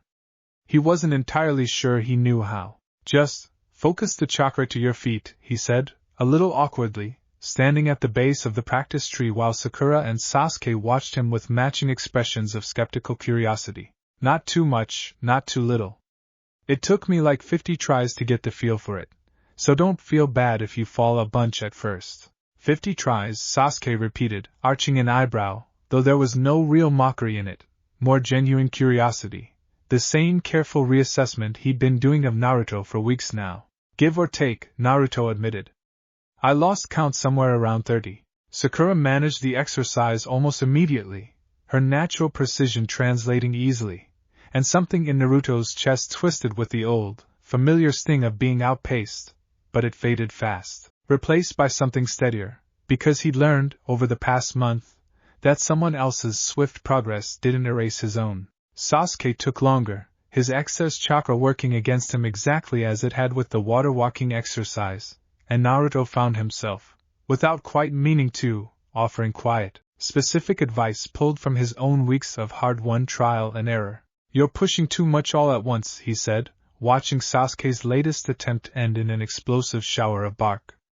Try thinking of it like turning a really sensitive faucet. Not a big valve, small twists. Sasuke shot him a look, surprised, considering, and then, grudgingly, he adjusted his approach, and his next attempt carried him 3 full steps higher than his previous best. Huh, Sasuke said, staring up at the trunk like it had personally offended him by cooperating. Told you, Naruto said, unable to resist a grin. It was a small moment. It wouldn't have made it into any account of the mission that mattered to history, no battle won, no enemy defeated, nothing that would ever appear in a report to the Hokage. But it mattered to Naruto more than almost anything else that had happened so far, because for the first time in his life, he wasn't the one being taught. He was the one doing the teaching. And Sasuke Uchiha, of all people, was actually listening to him. The days that followed blurred into a steady rhythm of training and quiet dread, everyone aware that Zabuza's recovery clock was ticking down just as surely as their own, that the second confrontation, when it came, would likely be the deciding one. Naruto trained harder than ever during this stretch, not just the water-walking and tree-climbing exercises that had already served him so well, but new drills of his own invention. Testing the limits of his shadow clones in increasingly creative ways, running combat simulations against multiple clones at once to sharpen his reflexes against being surrounded, a very real possibility given what he now understood about Zabuza's mist-based fighting style. He also spent time with Inari, though not by any deliberate plan. The sullen boy had taken to watching Naruto's training from a distance, half hidden behind trees or the corner of the house. Clearly curious despite his earlier bitter certainty that all of them were doomed to fail. You're gonna get hurt, Inari said one evening, finally working up the nerve to approach while Naruto rested, sweaty and exhausted, at the edge of the training clearing. Training that hard. What's the point? Gado's men are too strong. Everyone who fights back just ends up dead. Naruto looked at him for a long moment, recognizing in the boy's flat, defeated tone an echo of something he'd felt himself. Once, a long time ago, back when the whole village had made it clear, in 1,000 small unspoken ways, exactly how little they expected of him. Maybe, he said finally. Maybe some of us end up getting hurt. Maybe worse than hurt. But I'd rather get hurt trying to fix something than sit around doing nothing and watch it stay broken forever. That's stupid, Inari said, though his voice wavered, some of the earlier certainty cracking at the edges. Yeah, probably, Naruto agreed cheerfully. I've been called worse. But you know what's stupider? Giving up before you even try, and telling yourself it's smart cause at least you didn't get hurt. That's not smart. That's just scared, wearing a smart person costume. Inari's face went through several expressions in quick succession, anger, confusion, something that might have been the beginning of tears he was fighting hard to hold back. You don't know anything about it, he said finally, voice thick. You don't know what it's like to watch someone you love die because they tried to be a hero. Naruto's chest tightened. He thought about Tazuna's earlier explanation, the man Inari had lost. The father figure cut down in front of him for standing against Gato's cruelty, and softened his own voice accordingly. "You're right," he said. "I don't know what that's like. I never had anybody like that to lose in the first place. No mom, no dad, no big brother figure, nothing. I grew up completely alone, and everybody in my whole village looked at me like I was some kind of mistake nobody wanted to deal with." He paused, looking out at the darkening sky, choosing his next words carefully. "But I know what it's like to feel like the whole world already decided you're gonna lose before you even get a chance to try. And I know that letting that feeling win is the easiest thing in the world to do, and also the thing I regret most, every single time I've let it win in the past." Inori didn't say anything, but he didn't walk away either, standing there in the fading light with his fists clenched and his jaw tight, and Naruto, sensing he'd said as much as needed saying for one night, simply returned to his training, leaving the boy to sit with the words in whatever way he needed to. He didn't know, in that moment, whether anything he'd said had actually gotten through. But a few days later, when the true test finally came, he would understand exactly how much it had mattered. Zabuza returned on the 7th day, rolling across the unfinished bridge once more, the masked figure, a young shinobi named Haku, Naruto would later learn, whose loyalty to Zabuza ran deeper and stranger than simple employment, at his side once more. The fight that followed was, by any measure, the hardest thing Naruto had ever faced. Haku's crystal ice mirrors technique trapped both Naruto and Sasuke inside a shifting dome of reflective ice, needles of frozen chakra striking from every angle at speeds that seemed, at first, entirely impossible to track or counter. But Naruto had spent a month learning that speed wasn't the only answer to speed. He'd spent weeks training his instincts to read patterns in chaos, to notice the almost imperceptible signs of an attack before it fully committed, and though Haku's technique was faster and more refined than anything he'd trained against before, the underlying principle was the same one he'd drilled into his body 100 times over: watch, anticipate, move before the strike lands, not after. He took hits.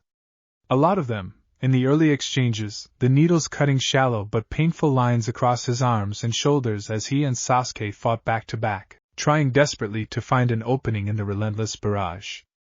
But he took fewer hits than he would have a month earlier, and more importantly, he stayed on his feet, stayed conscious, stayed capable of thought and strategy even as exhaustion and pain mounted with every passing minute. "We need to hit him at the same instant, from opposite sides," Sasuke said, breathing hard, blood running from a shallow cut along his cheek. "He can only be in one mirror at a time. If we time it right." "On your signal," Naruto said, already forming the seals for a shadow clone, an idea sparking fast and half-formed in his mind. "I've got an idea." "Trust me." Sasuke, remarkably, didn't argue. A month ago, he might have dismissed the suggestion outright, certain that whatever Naruto had cooked up couldn't possibly be worth the risk. Now, after weeks of watching Naruto's stubborn, inventive persistence pay off again and again, he simply nodded, tense and ready. Naruto's clones scattered through the dome, drawing Haku's attention in a dozen directions at once, forcing the masked shinobi to divide his focus in ways his technique, fast as it was, hadn't been designed to fully account for. It bought Sasuke the split-second opening he needed, his own speed, honed and sharpened over the same month of relentless training, if in a different direction, finally closing the gap. It wasn't a clean victory. Haku proved formidable even cornered, and the fight dragged on longer and bloodier than either of them wanted, both boys sustaining injuries that would leave scars. Both of them pushed past any limit they previously believed themselves to have.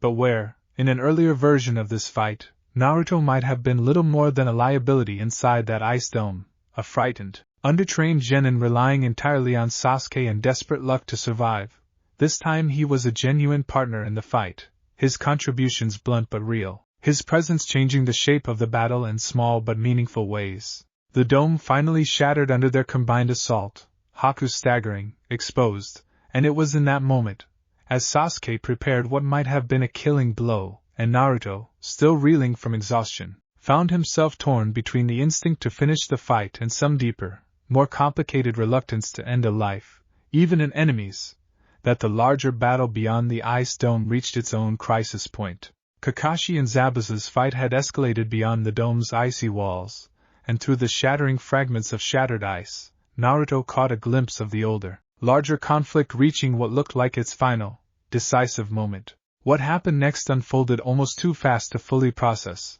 Haku, faced with the collapse of his own technique and the sudden, desperate need to protect Zabuza, threw himself into the path of what would have been a fatal blow from Kakashi, sacrificing himself in a moment of loyalty so absolute it left even Naruto, still catching his breath at the edge of the shattered ice dome, staring in stunned silence. Zabuza's reaction to Haku's death was the thing that finally cracked something open in Naruto's understanding of the whole conflict. The realization, sudden and vivid, that even a man as feared and ruthless as the demon of the hidden mist could be capable of something that looked, in its own broken way, almost like love. It complicated everything Naruto had assumed about who deserved sympathy, and who deserved only a blade, and he found himself, in the aftermath, more shaken by the emotional wreckage of the fight than by any of the physical wounds he'd sustained. Gato's arrival at the bridge in the fight's final moments, flanked by a small army of hired thugs, intending to simply eliminate everyone left standing, allies and enemies alike, rather than pay for services he no longer needed, turned the tragedy sharper still, and it was Zabuza himself, grievously wounded and grieving in a way that made him almost unrecognizable from the cold professional who had first stepped out of the mist a week earlier, who turned on his former employer in a final, furious act that cost him his own life but broke the back of Gato's mercenary forces entirely. The remaining thugs, faced with the loss of both their employer and their most dangerous hired blade, hesitated, and it was in that hesitation that the rest of the bridge's defenders finally arrived. Tazuna's fellow villagers, roused by something that Naruto would later learn had everything to do with a quiet, previously withdrawn boy finding, somewhere in himself, the courage to run through the village rallying every able-bodied person willing to fight for their home instead of simply waiting to be saved. Inari stood at the front of that ragged, makeshift army, bow raised, jaw set with a determination that bore no resemblance to the sullen, defeated boy Naruto had first met a week earlier. You said it's better to get hurt trying than to sit around doing nothing, Inari said, breathless, as the crowd of villagers spread out across the bridge, facing down Gato's remaining thugs with nothing but improvised weapons and sheer collective will. So I decided. I'm done being scared. Naruto, bloodied and exhausted and leaning against Sasuke for support, felt something in his chest swell so large it nearly hurt more than any of his physical wounds. Yeah, he managed, grinning despite everything. Yeah, that's the idea. The thugs, faced with an entire village willing to fight rather than simply surrender, broke and scattered, and by the time the mist finally cleared from the bridge, the land of waves had, however painfully, however incompletely, won its freedom. Sakura found Naruto the morning after the battle, sitting alone on the porch steps of Tazuna's house, carefully rewrapping a bandage around his forearm that had come loose sometime in the night. She sat down beside him without asking, taking the loose end of the bandage from his clumsy fingers and finishing the wrap herself with the same brisk efficiency she brought to everything. You didn't get to fight much, Naruto said, watching her work. During the bridge. I mean, you were guarding Tazuna's family. I know that mattered too, but you think I don't know what mattered and what didn't. Sakura's voice had an edge to it, though not an unkind one. She tied off the bandage and sat back, studying him with an expression that was harder to read than her usual sharp candor. I spent the whole fight terrified I was going to hear that one of you hadn't made it. Both of you came back covered in cuts I don't even know how to count. Do you have any idea what that was like? Just sitting there, guarding a house, completely useless, while you two nearly died on that bridge? Naruto blinked, caught off guard by the rawness in her voice. He'd been so consumed, in the aftermath, with his own exhaustion and his own quiet pride at having held his ground against Haku, that it hadn't occurred to him to wonder what the waiting had been like for the person left behind. I didn't think about it that way, he admitted. Of course you didn't. But there was no real bite in it this time, just tired honesty. I've been telling myself for weeks that I need to catch up too, not just with chakra control, I've got that more or less. But everything else. Taijutsu. Stamina. All the things you and Sasuke have been quietly getting terrifyingly good at while I've mostly just been standing on the sidelines being impressed. You're not useless, Naruto said, surprising himself with how quickly and firmly the words came out. You're the only one of us who actually understands the theory behind half of what we're doing. I didn't know what a chakra pathway even was until you explained it to me on the boat ride here. That's not nothing, Sakura. That's the kind of thing that keeps people alive just as much as punching stuff. Sakura looked at him for a long moment, something in her expression softening into surprise, like she hadn't expected him, of all people, to say something that landed with quite that much weight. When we get back, she said slowly, I want you to help me. With the physical stuff. The way you helped Sasuke with the tree climbing. I'm tired of being the one who has to be protected instead of the one doing the protecting. Deal, Naruto said, grinning, already half-formed plans for training drills sparking behind his eyes.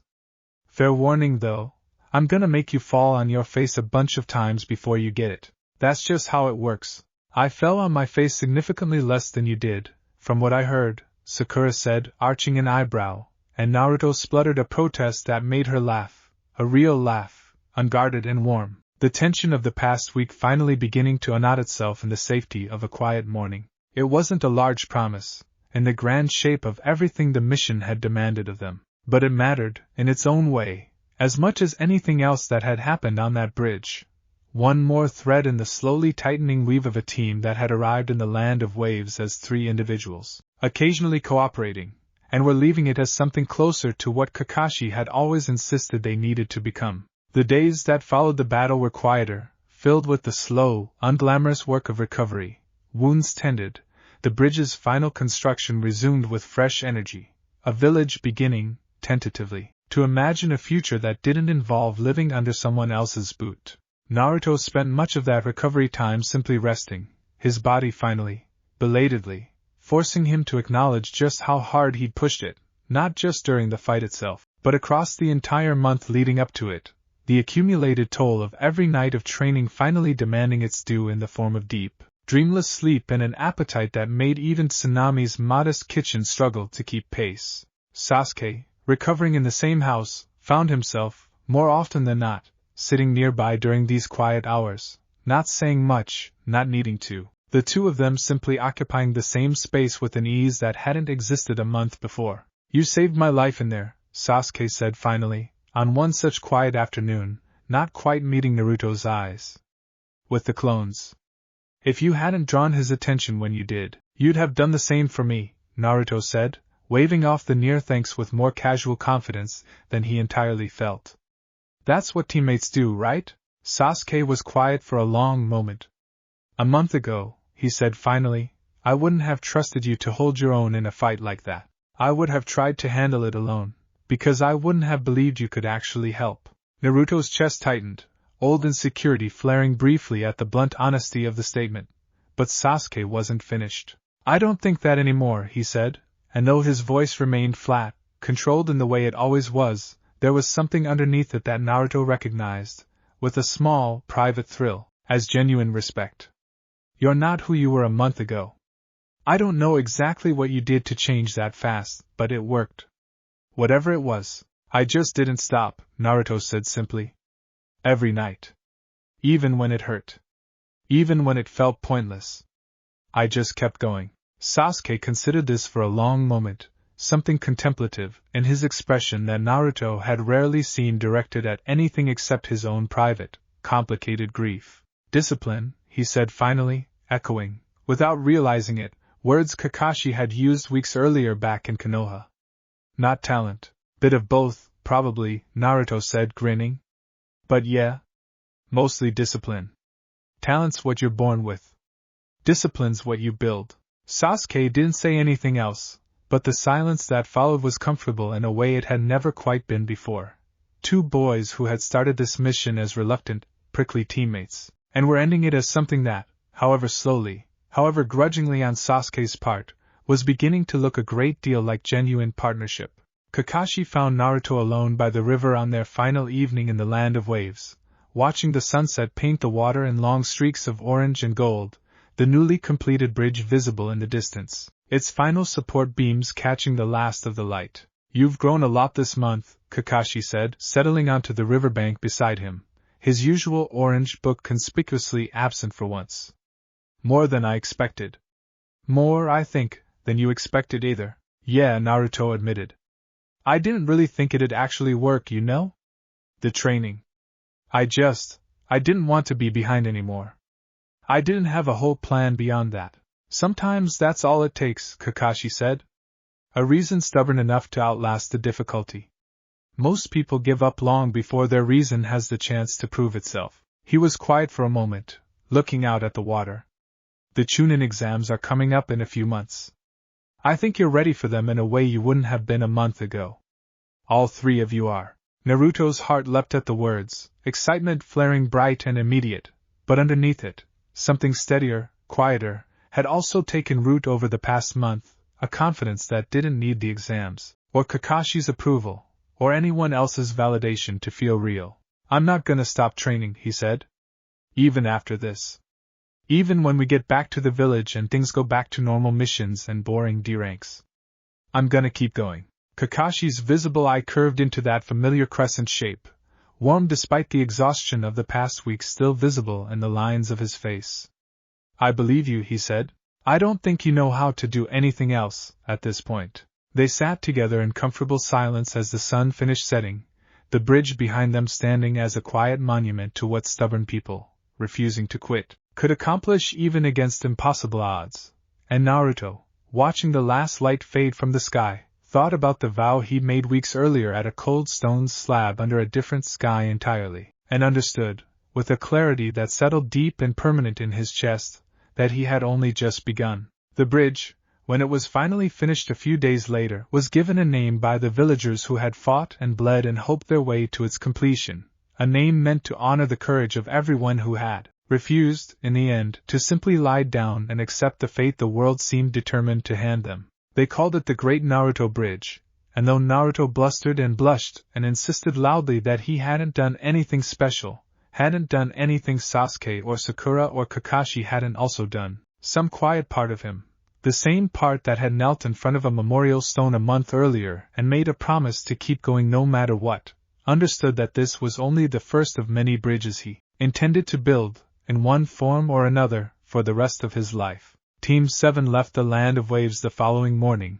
walking back toward Konoha under a clear sky. Each of them changed in ways that would only become fully apparent in the trials still waiting ahead, a Chunin exam that would test everything they'd built here, and further still beyond that, choices and battles and losses that none of them could yet fully imagine. But for now, walking the long road home with his teammates beside him, sharper, stronger, and steadier than he'd ever been in his life, Naruto Uzumaki allowed himself, just for a moment, to simply feel proud of how far he'd already come, and impatient, in that familiar, restless way of his, to see exactly how much farther he could go.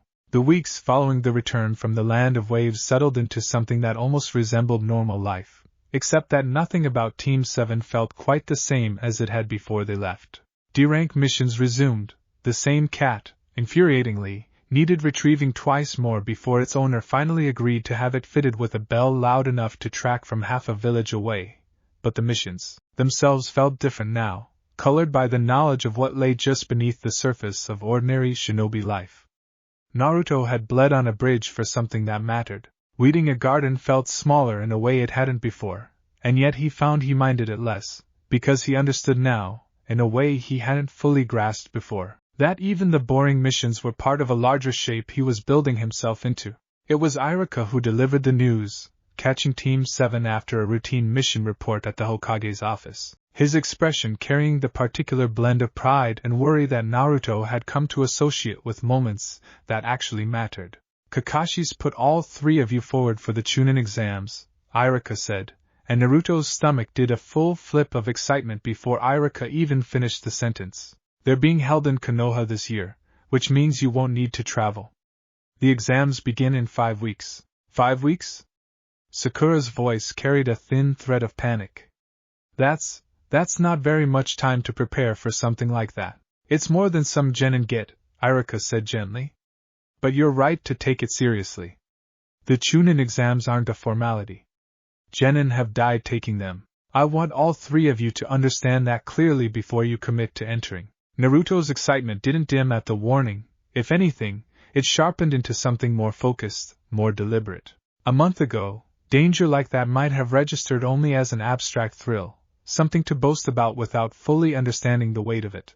Now, with the memory of Zabuza's mist and Haku's ice needles still fresh in his mind, the warning landed with real weight, and he found himself already running through, almost involuntarily, an inventory of everything he still needed to strengthen before the exams began. "I'm doing it," he said, with none of his usual bluster, just quiet certainty. 5 weeks is enough. It has to be. Sasuke said nothing, but the tightening of his jaw, the sudden focus in his dark eyes, made his answer clear enough without words. Sakura, after a moment's hesitation, straightened her shoulders and nodded, some of the earlier panic folding itself into resolve. "Then we'd better use every one of those 5 weeks," she said. The first thing Naruto did, that same evening, was find Iruka again, not at the mission desk this time, but at his modest apartment, where the older man answered the door in casual clothes, mildly surprised to find one of his former students standing on his doorstep with a rolled-up scroll of notes, tucked under one arm. "Naruto. Is everything all right? I need a training plan," Naruto said, without preamble, the same directness he'd shown weeks earlier when he'd come asking for shuriken help. 5 weeks isn't a lot of time, and I don't want to waste any of it doing stuff that doesn't actually matter. You know how the exams work, you've probably seen 100 genin go through them. I figured you'd know what actually helps and what's just wasted effort. Iruka studied him for a long moment, something warm and slightly amazed flickering across his face. The particular expression of a teacher watching a student exceed every expectation he'd ever quietly held for them. "Come in," he said. "Let's talk." They sat at Iruka's small kitchen table, a pot of tea steaming gently between them, and Iruka walked Naruto through everything he knew about the exam's general structure, not specifics, since the details changed year to year and depended heavily on which examiners were assigned, but the broad shape of what the exams tended to test. A written component that demanded not raw intelligence so much as the ability to gather information under pressure, a survival and combat component that tested teamwork and endurance in equal measure, and a final tournament-style combat phase that put individual skill on full, public display. "The written test trips up more genin than people expect," Iruka said, stirring his tea thoughtfully. "Not because the questions are impossible, some of them are, deliberately, questions no genin could reasonably answer through study alone. The real test is how you handle that. Whether you panic, whether you find another way through, whether you understand, fundamentally, that a shinobi's job is rarely to solve every problem through brute effort alone." Naruto frowned, turning this over. "So it's not really about knowing the answers?" "Not entirely, no." Iruka's eyes crinkled with something like amusement. "I won't say more than that. Figuring out the actual shape of the test is part of the test itself. But I will say this. Whatever puzzle it turns out to be, the kind of person who's spent 5 weeks refusing to accept easy limitations is exactly the kind of person who tends to find their way through it." Naruto chewed on that for a while, unsatisfied with the vagueness of it but trusting, on some deeper level, that Iruka wouldn't withhold something crucial out of simple stubbornness. "What about the physical stuff, though? That I can actually train for directly. That," Iruka said, "I can help with more concretely." They spent the next hour mapping out a training structure, not identical to what Naruto had cobbled together on his own after the bell test, but built on the same foundation, refined now with an adult's more experienced eye. Strength conditioning to build the raw physical endurance the survival phase would demand. Continued precision work on his kunai and shuriken accuracy, pushed now toward moving targets and reduced visibility, since the forest exam sites rarely offered the clean, controlled conditions of a practice field.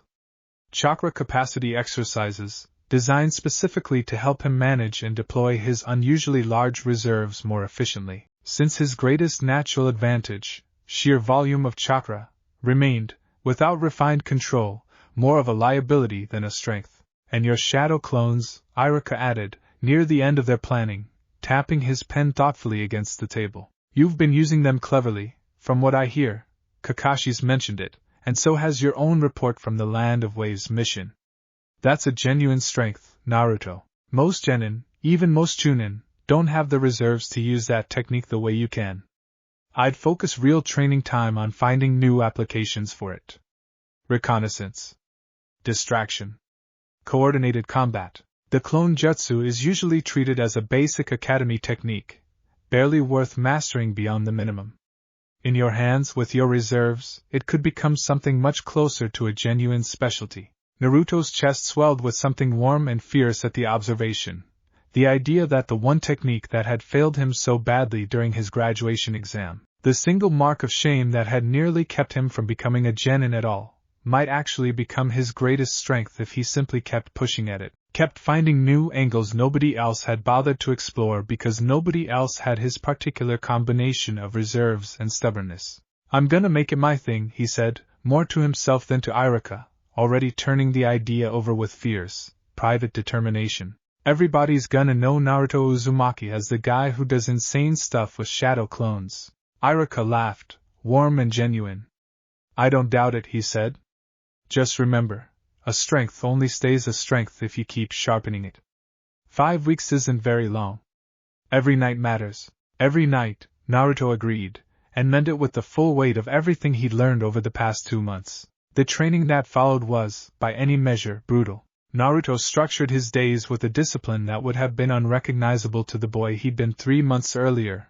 Mornings devoted to team training and whatever missions Kakashi assigned. Afternoons split between strength conditioning and chakra capacity drills. Evenings devoted to the shadow clone experiments Iruka had encouraged, and threaded through all of it, the same relentless kunai and shuriken practice that had become as automatic to him now as breathing. He discovered, in the second week, that using multiple shadow clones simultaneously to run different training drills at once let him effectively multiply his own training time in ways no single genin could normally achieve. A handful of clones running combat simulations against each other while Naruto himself worked on chakra capacity exercises nearby. The accumulated experience of each dispelled clone flooding back into his awareness in fragmented, dizzying bursts that took real effort to process without becoming overwhelmed. It wasn't a technique anyone had explicitly taught him.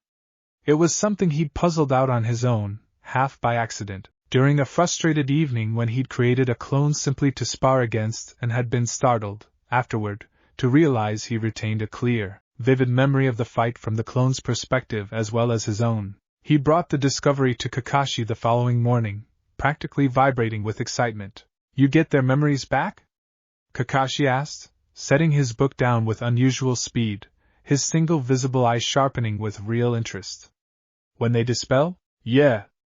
I mean, I figured everybody knew that, but you looked kinda surprised, so maybe not? Most people who use the shadow clone technique, Kakashi said slowly, don't have the reserves to sustain more than 1 or 2 clones for any meaningful length of time, let alone enough to run parallel training exercises. The memory transfer is a known property of the jutsu, but it's rarely exploited this deliberately, because it's rarely practical for anyone whose chakra pool isn't as unusual as yours. He studied Naruto for a long moment, something calculating and genuinely impressed moving behind his eyes. Do you understand what this means for your training, if you use it properly? That I can train like 10 times as much in the same amount of time? Naruto offered, grinning. More than that. Kakashi's visible eye crinkled.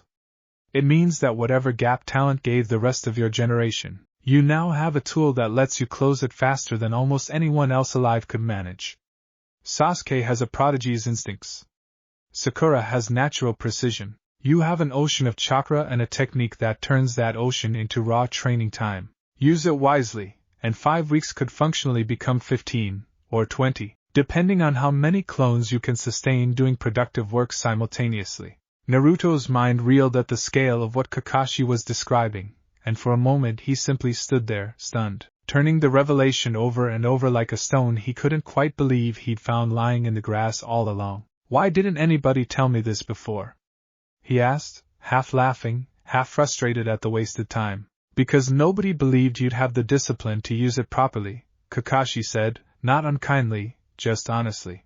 Extra training time is only valuable if you actually use it to train, rather than, say, making 100 clones to prank the village or avoid a boring lecture.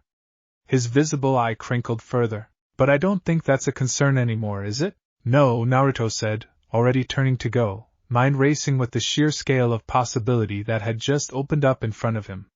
Not anymore. He spent that entire evening, and every evening after, experimenting with the technique's limits. How many clones he could sustain simultaneously before the strain became genuinely dangerous. how to structure parallel training sessions so the returning memories didn't overwhelm him into a disorienting mess, how to balance the very real chakra cost against the training benefit, so he didn't exhaust himself into uselessness before the exams even began. He settled, after some trial and error, on a rhythm of roughly 10 clones at a time for combat drills, enough to run meaningful sparring simulations and coordinated tactical exercises without draining him past the point of safe recovery, and a smaller handful, kept separate for lighter tasks, dedicated to poring over shinobi theory texts he'd borrowed from the village library, absorbing information in parallel that would have taken him weeks to work through alone. It was, in its own strange way, the most transformative discovery of his entire life so far, not a single dramatic moment of triumph, but a quiet, technical realization that reshaped the entire scale of what he was capable of building for himself,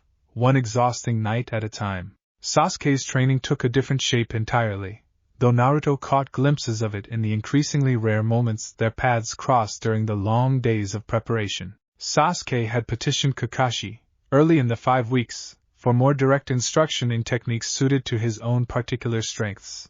His natural affinity for fire-based ninjutsu, inherited from his clan's bloodline, and the beginnings of what would eventually become a formidable mastery of the Sharingan's mimicry abilities, though the full extent of that inheritance remained, for now, still developing. "You've been quieter than usual," Naruto observed, one afternoon when their paths happened to cross at the same training ground, both of them taking a brief water break at the same time, sweat-drenched and breathing hard from separate but equally punishing regimens. "I'd been thinking," Sasuke said, which wasn't much of an answer, though Naruto had learned, over the past months, to read the particular texture of Sasuke's silences well enough to recognize when something deeper sat underneath a simple deflection. "About the exams? About my brother?" Sasuke's voice was low, controlled, but there was something raw underneath it that made Naruto go very still, sensing, correctly, that he was being offered a piece of something Sasuke rarely shared with anyone. He was a prodigy. Everyone said so. Rookie of the Year, captain of an ANBU squad before most people his age even made Chunin, and it still wasn't enough to stop what happened. He paused, jaw tight. "I used to think strength alone was the answer, that if I just trained hard enough, fast enough, I'd eventually be strong enough that nothing could ever touch the people I cared about again. And now?" Naruto asked quietly, aware he was standing on delicate ground. Sasuke was silent for a long moment, looking out over the training field, his expression carrying a weight that made him look, for just a moment, much older than his actual age. "Now I'm not sure strength alone was ever really the answer," he said finally. "But I don't have a better one yet. So I keep training, because it's the only thing I know how to do with everything I'm carrying." Naruto didn't have a clever response to that, didn't try to force one either, some instinct telling him that this wasn't a moment that needed fixing, only witnessing. "For what it's worth," he said eventually, "I don't think you're carrying it alone anymore. Not since Wave, anyway." Sasuke glanced at him, something unreadable and complicated moving behind his dark eyes, and for a moment Naruto thought he might actually say something in response, something real, something that matched the weight of what he'd just shared. Instead, he simply gave a short, almost imperceptible nod, and returned to his training without another word, and Naruto, recognizing the gesture for the quiet acknowledgement it was, let him go without pushing further. He thought about that conversation for a long time afterward, turning it over during his own solitary training sessions, and found that it changed something in how he understood his own rivalry with Sasuke, no longer simply a matter of catching up to a talented peer, but something closer to running alongside someone carrying a weight Naruto could barely imagine, doing what he could, in whatever small ways were available to him, to make that weight easier to bear. Sakura's training, true to the promise she and Naruto had made to each other on Tazuna's porch, became a shared project between the two of them, much to Naruto's initial nervous surprise and eventual delighted pride. "You said you'd help me with the physical side," Sakura reminded him, arms crossed, on the first morning she showed up at the training ground before their usual team session, dressed in the same practical, modest training clothes she always wore, nothing fancy, sleeves long enough to protect her arms during drills, her hair tied back with brisk efficiency. "I'm holding you to it, right?" "Yeah, of course." Naruto scrambled to organize his thoughts, suddenly aware that teaching Sakura anything carried a different kind of pressure than teaching Sasuke had, not because he doubted her ability to learn, but because some old, deeply ingrained part of him still flinched at the idea of Sakura being disappointed in him. He pushed the flinch aside, deliberately, the way he'd learned to push aside every old insecurity that no longer served him. Okay. First thing, how's your stamina? Like, actual running for an hour stamina, not just training ground sparring stamina. Not great, Sakura admitted, a little sheepishly. I've mostly focused on chakra theory and precision drills. I never really prioritized raw endurance. Then that's where we start. Naruto's grin turned focused, almost professional in a way that surprised even himself. Come on. Laps first. I'll pace you. What followed over the next several weeks was, in its own way, as transformative for Sakura as the shadow clone discovery had been for Naruto. She pushed through stamina drills that left her legs shaking, taijutsu forms that bruised her knuckles and forearms in ways her earlier, more academic training never had, sparring sessions against Naruto's shadow clones, an idea Naruto had proposed almost offhand, not realizing at first what a genuinely useful training tool it represented, until he watched Sakura's reflexes sharpen visibly, session after session, against the endlessly patient, endlessly available practice partners his clones provided. This is so unfair, Sakura muttered, one afternoon, after being knocked flat by a clone for what felt like the 40th time that session. You get infinite sparring partners and I get infinite bruises. Look at it this way, Naruto said, offering her a hand up. Every bruise is basically a lesson your body's not gonna forget. That's what all this training's been for me. I don't even remember half the specific lessons anymore. My body just knows stuff now, from getting knocked down enough times that it figured out how not to get knocked down the same way twice. Sakura took his hand, letting him pull her back to her feet, and studied him for a moment with an expression that had shifted, gradually, over the past weeks, from grudging curiosity into something that looked a great deal like genuine friendship. You've gotten annoyingly wise, she said, though there was real warmth underneath the teasing. When did that happen? Probably around the 50th time I fell out of a tree, Naruto said, grinning, and Sakura laughed. A real laugh, easy and unguarded, the kind that had become, over the past weeks, a familiar and welcome part of their shared training sessions. In turn, Sakura began teaching Naruto pieces of the chakra theory she'd absorbed so thoroughly, and he'd always struggled to internalize, not the practical application, which he mostly puzzled out through trial and error, but the underlying framework, the vocabulary and conceptual structure that let him understand, for the first time, why certain techniques worked the way they did instead of simply knowing, through repetition, that they worked at all. Chakra's not just some undifferentiated pool of energy, Sakura explained, one evening, sketching a rough diagram of the body's major chakra pathways in the dirt with a stick while Naruto watched, genuinely absorbed despite his usual restlessness during anything resembling a classroom lecture. It's a combination of physical and spiritual energy, and the ratio between the two changes depending on what technique you're using. Ninjutsu leans more toward spiritual energy proportionally, taijutsu leans more toward physical. That's part of why some people are naturally better suited to one or the other. Their bodies just produce that ratio more easily. So that's why Lee Kid from the other academy class is supposedly all taijutsu, no ninjutsu at all, Naruto said, connecting the dots slowly. It's not that he's bad at ninjutsu on purpose. His body just doesn't make the right kind of chakra for it. Exactly. Sakura looked genuinely pleased at the connection, the particular pleasure of a teacher watching a student's understanding click into place. You catch on faster than people give you credit for, you know. You just need someone to actually explain things instead of assuming you should already know them. Naruto didn't have an immediate response to that. Something about the observation landed too close to old, half-healed wounds from years of academy instructors moving too fast for a kid who never had anyone patiently walk him through the fundamentals at home. He settled, instead, for a quiet, "Thanks, Sakura," that carried more weight than the simple words suggested, and Sakura, understanding the weight without needing it spelled out further, simply nodded and continued sketching diagrams in the dirt. 3 weeks into the preparation period, Kakashi called all 3 of them together for a session unlike their usual training. No drills, no sparring, just the 4 of them sitting in a loose circle in the shade of a large tree. Kakashi's orange book, for once, left entirely untouched at his side. I want to talk about the written portion of the exam, he said, and Naruto sat up straighter, remembering Iruka's earlier, deliberately vague warning about the test being something other than what it appeared to be. Iruka-sensei said it's not really about knowing the answers, Naruto said. But he wouldn't tell me what it actually is instead. He was right not to tell you, Kakashi said. Figuring it out is part of what's being tested.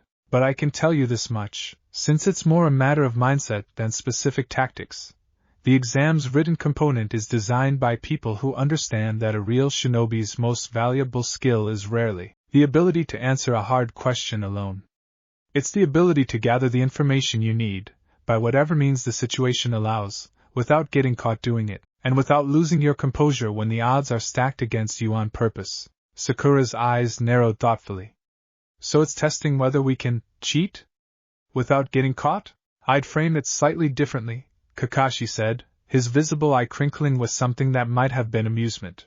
It's testing whether you understand that information gathering is a legitimate shinobi skill, not a shameful shortcut, and whether you have the tactical sense to do it cleanly, under pressure, with real consequences for failure. There's a difference between cheating and reconnaissance. The line between them is mostly a matter of skill and consequence, and that's precisely the point being made. Naruto turned this over carefully, something clicking into place in his mind, the memory of the Land of Waves mission, of watching Kakashi read the disguised puddle trap before it sprung, of understanding, in the moment it mattered, that gathering the right information at the right time could matter as much as raw combat strength. So I shouldn't go in with a plan to just answer every question honestly and hope for the best, he said slowly. I'd strongly advise against that plan, yes, Kakashi said dryly. Though I'd also advise against getting caught doing whatever alternative plan you settle on. That's rather the entire point of the exercise. Sasuke, who had been quiet through most of the conversation, spoke up for the first time. What about the last question? I've heard rumors that every year, there's a final question separate from the rest. One that decides everything, no matter how well you did on the earlier ones. Kakashi's expression grew, for a moment, more serious than Naruto had seen it in weeks. I've heard the same rumors, he said. I won't confirm or deny anything about the exam's specific structure. That's not information I'm authorized to share, and honestly, even if I were, I don't think it would serve you well to walk in already knowing every twist ahead of time. But I'll say this much, since I think it matters more than any specific tactic I could teach you. Whatever that final question turns out to be, if the rumors are accurate, it's likely designed to test something deeper than knowledge or tactics. Courage, maybe? Or conviction. The kind of thing that can't really be prepared for through study. Only through however solidly you already understand who you are and what you're willing to risk for the people beside you. The three genin were quiet for a long moment after that, each of them turning the words over in their own private way. Naruto thought, unbidden, of the bridge in the Land of Waves, of Inari finally finding the courage to run through his village rallying support instead of simply waiting to be saved, of his own decision, weeks earlier, to insist the mission continue even after Tezuna's deception had been revealed, knowing full well the danger that decision carried. I already know what I'm willing to risk, he thought, with quiet, settled certainty. Whatever that last question turns out to be, I think I'm already ready for it. He didn't say this out loud. Some things, he'd learned over the past months, didn't need to be announced to be true. The fourth week brought a different kind of challenge, not training exactly, but a test of a different sort, when Kakashi arranged a series of mock exam simulations designed to approximate, as closely as possible, the pressure and unpredictability of the actual Chunin exams. Strength conditioning proved to be the most straightforwardly punishing part of the new regimen, and Naruto approached it with the same blunt, uncomplicated determination he brought to everything else, running drills that left his muscles screaming and his lungs burning long after the sun had gone down. It was during one such session, hauling a set of weighted sandbags across the training ground on Iruka's recommendation, that he crossed paths with a genin team he didn't recognize. 3 unfamiliar faces and a sensei whose green jumpsuit and enthusiastic, booming voice made him almost impossible to ignore even from a distance. Youthful effort. The man bellowed, apparently to no one in particular, startling Naruto so badly he nearly dropped the sandbag on his own foot. I see a fellow soul dedicated to the flames of hard work. Excellent! Excellent! Naruto blinked, caught somewhere between alarm and fascination, as the man strode over with the kind of unshakable confidence that made his bizarre bowl-cut hairstyle and startlingly bright teeth seem, somehow, entirely beside the point. Thanks? Naruto managed. Who are you, my guy? Jonin sensei of this team, an eternal rival of the great Kakashi of the Sharingan. Guy struck a pose that Naruto found simultaneously ridiculous and, in some strange way, genuinely inspiring. Tell me, young shinobi, what drives you to train alone, past sundown, when your teammates have long since gone home? I don't want to be behind anymore, Naruto said simply, too tired and too focused to feel self-conscious about the honesty of the answer. I used to be the worst in my class. I decided that wasn't gonna stay true forever. Guy's expression shifted, the exuberant theatrics falling away for just a moment into something more genuinely warm, more sincere. That, he said, is the truest kind of youth there is. Not talent, not born gifts. The choice, made again and again, to refuse your own limitations. He clapped a heavy hand on Naruto's shoulder, nearly knocking him over with the force of it. Keep burning that flame, young one. I predict great things from you. One of Guy's students, a boy with the same startling bowl cut and green jumpsuit, though his enthusiasm ran even brighter than his sensei's, bounded over with an expression of open, delighted curiosity. You train alone every night too? He asked. I do the same. 1,000 push-ups, 1,000 sit-ups, and 10,000 laps around Konoha, every single day, rain or shine. 10,000 laps, Naruto repeated faintly, wondering if he'd misheard. Rock Lee doesn't have any ninjutsu or genjutsu ability at all, said a third voice, dry and quiet, belonging to a boy with pale, unsettling eyes and an air of aristocratic detachment that made Naruto's instincts prickle with an old, familiar wariness, the same wariness he'd once carried toward Sasuke, before he'd learned what actually sat underneath that kind of cold composure. He compensates to raw physical excess. It's admirable, in a limited sort of way, Neji said, a flicker of hurt crossing his earnest face before he visibly shook it off. One day I will prove that hard work can overcome genius. You'll see. Naruto watched this exchange with real interest, recognizing something of his own old rivalry with Sasuke reflected back at him in a different, sharper shape. A boy without natural gifts, insisting, against considerable odds and a teammate's open skepticism, that effort alone could close any gap. For what it's worth, Naruto said, once Neji had walked off without further comment, I think you're onto something. I used to have basically zero natural talent for this stuff either. Failed the graduation exam twice. Everybody figured I'd wash out eventually. He grinned, some of his old, brash confidence returning. 2 months of not stopping though, and I'm about to walk into the Chunin exams right alongside a supposed genius on my own team. So, keep at it. I think you're gonna surprise people. Lee's face lit up with an intensity that bordered on tearful gratitude. A kindred spirit, he declared. We must train together sometime, so that our flames of youth might burn brighter together. Naruto wasn't entirely sure what that meant in practice, but he found himself agreeing anyway, some part of him recognizing, in Lee's earnest, unglamorous dedication, a kind of validation for everything he himself had been quietly building for the past 2 months, proof that he wasn't the only genin out there choosing to fight the long, unheroic war of stubborn nightly effort instead of resting on whatever gifts fate had or hadn't handed him. He carried that encounter with him for the rest of the week, returning to his own training with a fresh surge of motivation every time his legs threatened to give out before he was ready to let them. Chakra capacity work occupied a strange, frustrating middle ground in Naruto's training, unlike strength conditioning, which simply demanded he push through pain and exhaustion, or shuriken accuracy, which rewarded patient repetition with visible, measurable improvement. Learning to manage his unusually large reserves required a different kind of discipline entirely, one built more on subtlety and internal awareness than raw physical effort. Kakashi, recognizing that this particular training fell outside his own areas of greatest expertise, arranged for Naruto to spend several afternoons with a Chunin instructor from the Academy's advanced curriculum, a quiet, unassuming woman named Mizuki's former colleague, whose specialty lay specifically in chakra theory and control for shinobi with unusually large or unusually erratic reserves. Your problem isn't a lack of chakra, she explained, during their first session together, watching Naruto attempt a basic control exercise that kept overflowing, again and again, into wasteful, uncontrolled bursts. It's the opposite.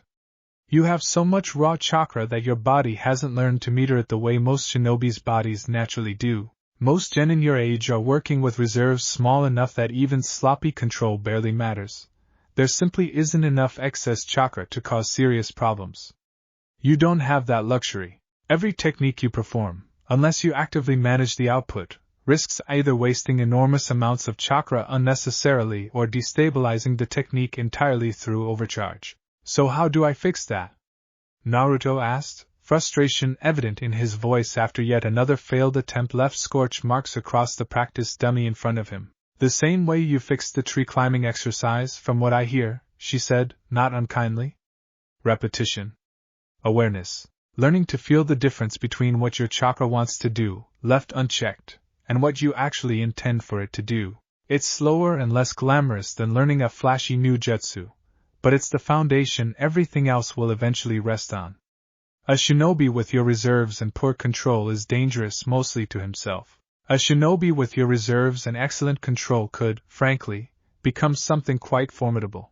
Naruto took the lesson to heart with the same stubborn intensity he applied to everything else, spending long hours experimenting with increasingly fine gradients of chakra output, holding a single leaf steady against his palm using the barest possible thread of chakra, then gradually scaling that same delicate control up toward more demanding applications, testing his limits and failing, repeatedly, in the same patient, methodical way that had already carried him through so many earlier obstacles. By the end of the third week, he could sustain a Rasengan-adjacent level of fine control he hadn't even known was possible for someone with his particular chakra profile. Not any specific advanced technique, not yet, but the underlying foundation that would, months and years down the road, make techniques far beyond his current reach genuinely achievable in a way they wouldn't have been for someone who never bothered to master this unglamorous, patient groundwork. You've made remarkable progress, his instructor admitted, near the end of their sessions together, genuine surprise coloring her usually composed voice. Most genin with reserves like yours don't develop this level of control until well into their Chunin years, if ever. Whatever you're doing to train, keep doing it. Naruto grinned, exhausted and proud in equal measure, already turning his thoughts toward how he might apply this newfound precision to sharpening his shadow clone technique even further. The first simulation, a written test administered by Kakashi himself in a borrowed classroom, was deliberately, punishingly difficult. Questions on advanced ninjutsu theory, obscure historical shinobi engagements, complex chakra network diagrams that assumed a depth of formal education none of them, save perhaps Sakura, actually possessed. Naruto stared at the paper for a long, sinking moment, old panic threatening to rise in his chest exactly the way it always had during academy exams, the familiar, sick certainty that he simply didn't have what it took to succeed at something that demanded book-learned knowledge instead of stubborn physical effort. Then he remembered Kakashi's earlier lesson.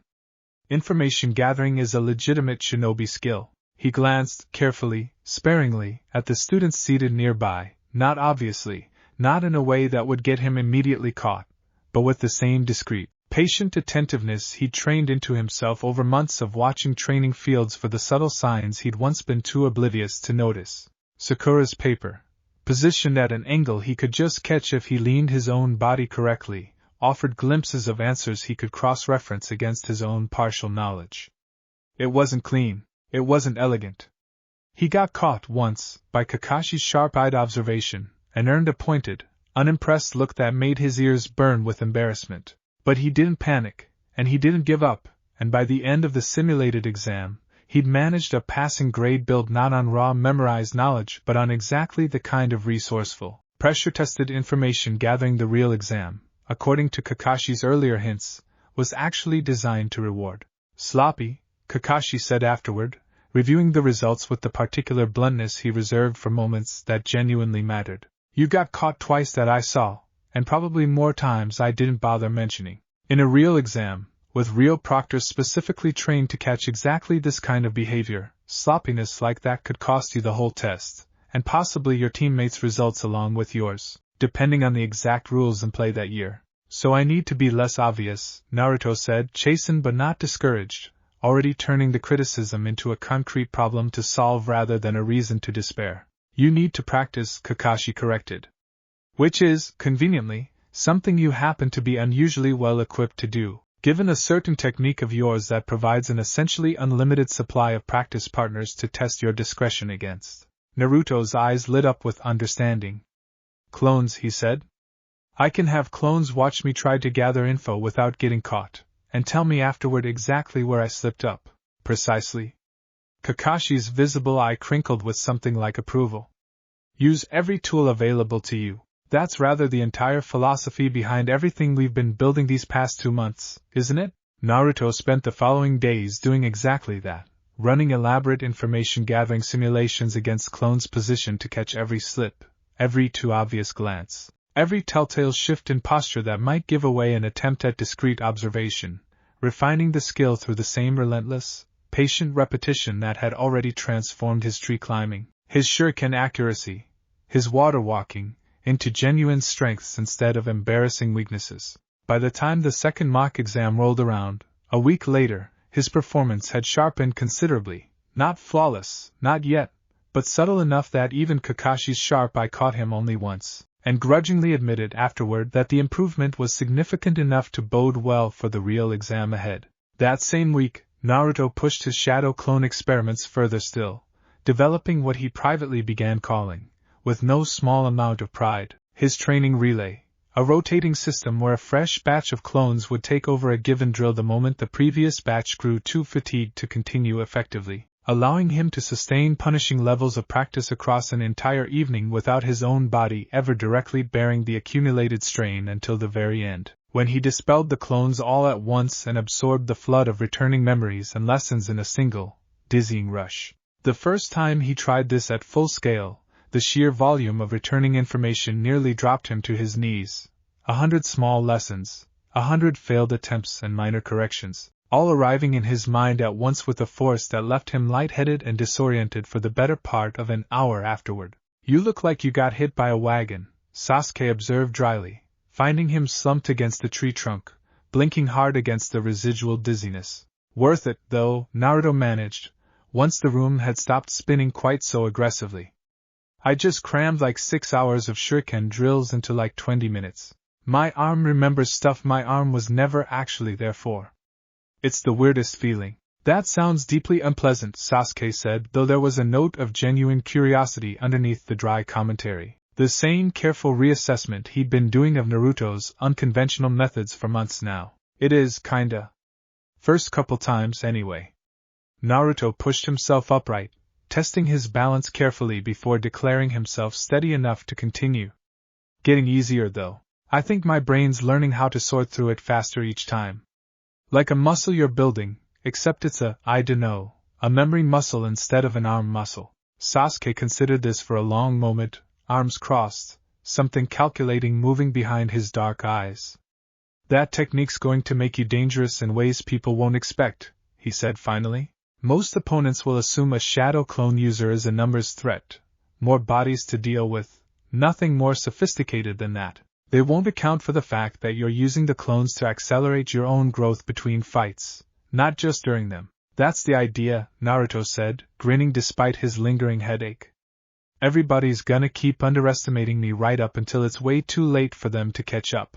He refined the relay technique over the following days, gradually building his tolerance for the returning flood of memories until the disorientation shrank from a full hour of dizziness down to a few disorienting seconds, still noticeable, still something he needed to plan around rather than deploy carelessly in the middle of active combat, but manageable enough that he could reliably use it as a nightly training multiplier without risking his own safety in the process. By the final week, he calculated, with rough and admittedly imprecise arithmetic scratched into the margins of his battered notebook, that he'd effectively packed somewhere in the neighborhood of 4 or 5 months of conventional single-body training into the 5 weeks officially allotted for exam preparation, a staggering multiplier that no amount of natural talent, however considerable, could easily replicate through ordinary means. It was, he reflected, lying exhausted in bed one of the final nights before the exam, a strange kind of advantage to hold, not flashy, Not the kind of thing that would show up as an obviously impressive technique in the middle of a flashy exam showcase,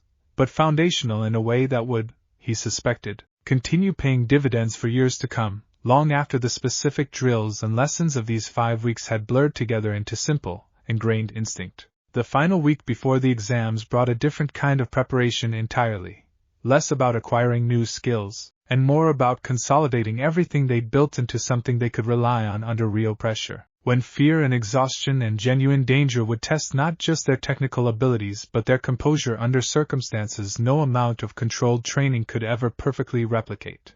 Naruto found himself, on one of the final evenings before the exam began, back at the memorial stone, the same quiet clearing where he'd made his original vow months earlier. He hadn't planned to come here specifically. His feet had simply carried him, the way they'd carried him back to the training ground so many nights before, some part of him needing to return to the place where all of this had started before facing whatever came next. The stone looked exactly the same as it had that first night, cold, black, covered in names he still didn't fully understand the weight of, though he understood it better now than he had months ago, having stood on a bridge and watched people he cared about bleed for something worth protecting. "I don't know if you can actually hear any of this," he said, crouching in front of the stone the way he had before, forearms resting on his knees.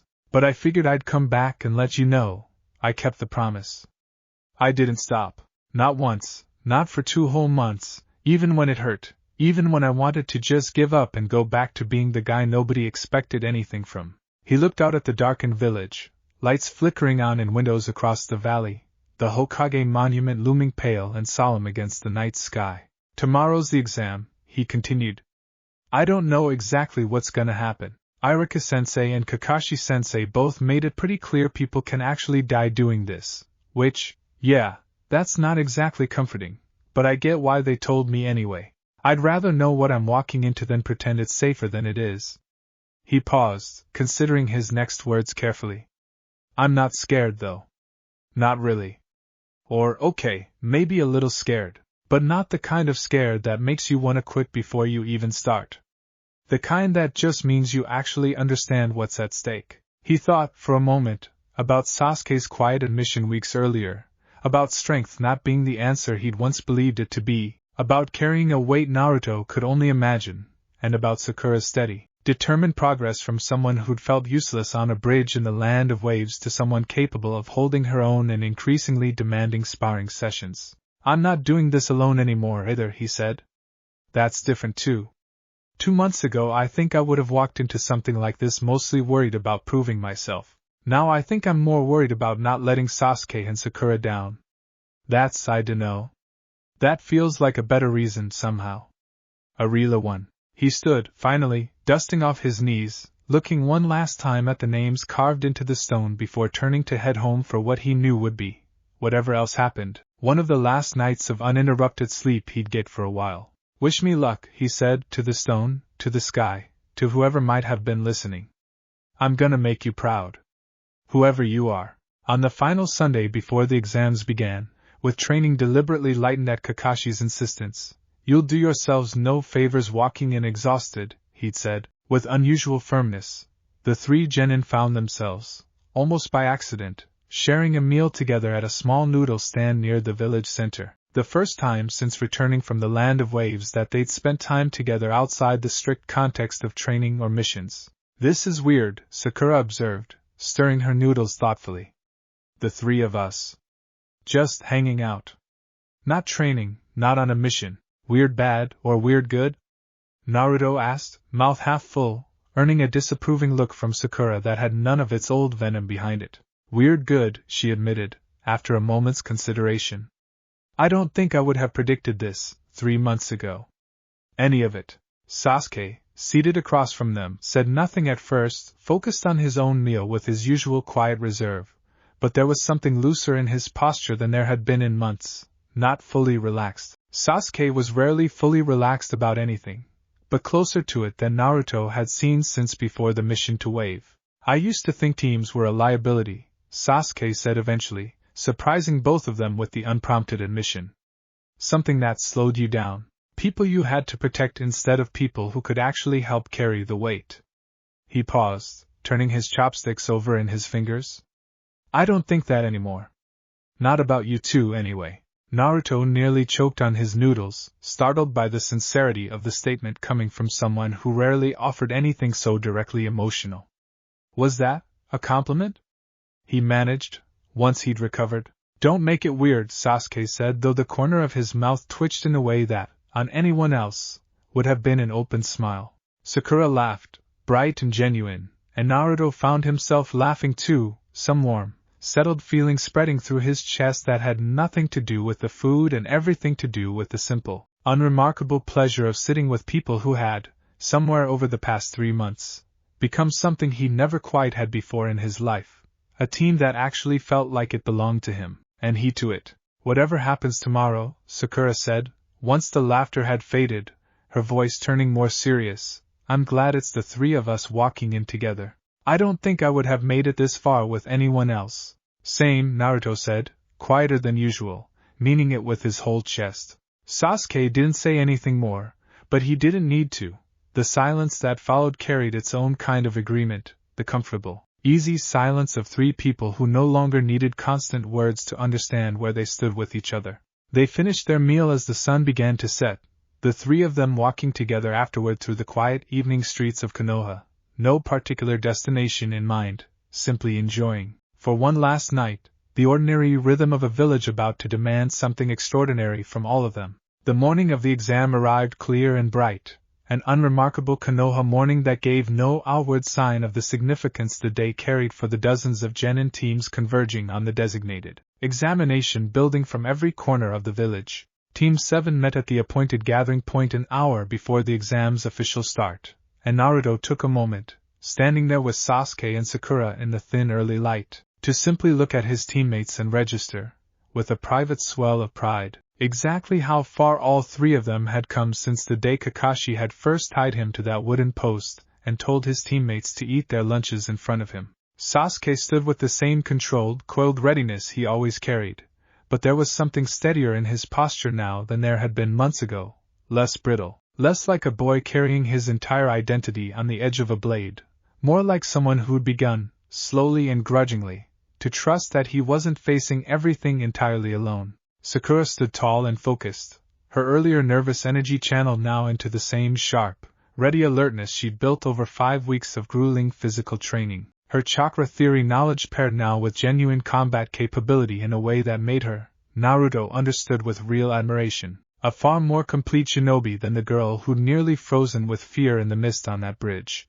And Naruto himself, Naruto, who had once been the dead last of his graduating class, the boy nobody expected anything from, the loud, clumsy failure who couldn't even manage a basic clone technique, stood at the edge of the gathering crowd with a quiet, settled confidence that had nothing to do with bluster and everything to do with 2 months of relentless, unglamorous, deeply unheroic effort.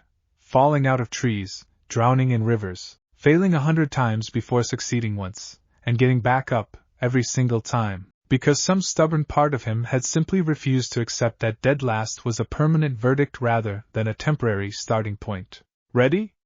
Sakura asked, glancing between her 2 teammates. Ready, Sasuke said, with quiet, controlled certainty. Naruto grinned, the same wide, stubborn grin that had carried him through every bad day of his entire life. Sharpened now by 2 months of proof that the grin wasn't just bravado anymore, that there was genuine substance behind it now, hard-won and undeniable. Let's go show 'em what we've got, he said, and the 3 of them walked together toward the examination building, toward whatever trials waited on the other side of its doors. No longer 3 separate genin thrown together by circumstance, but something closer, at long last, to a real team, sharper, stronger, and far more ready than any of them would have believed possible 5 short weeks ago, when this whole journey had begun.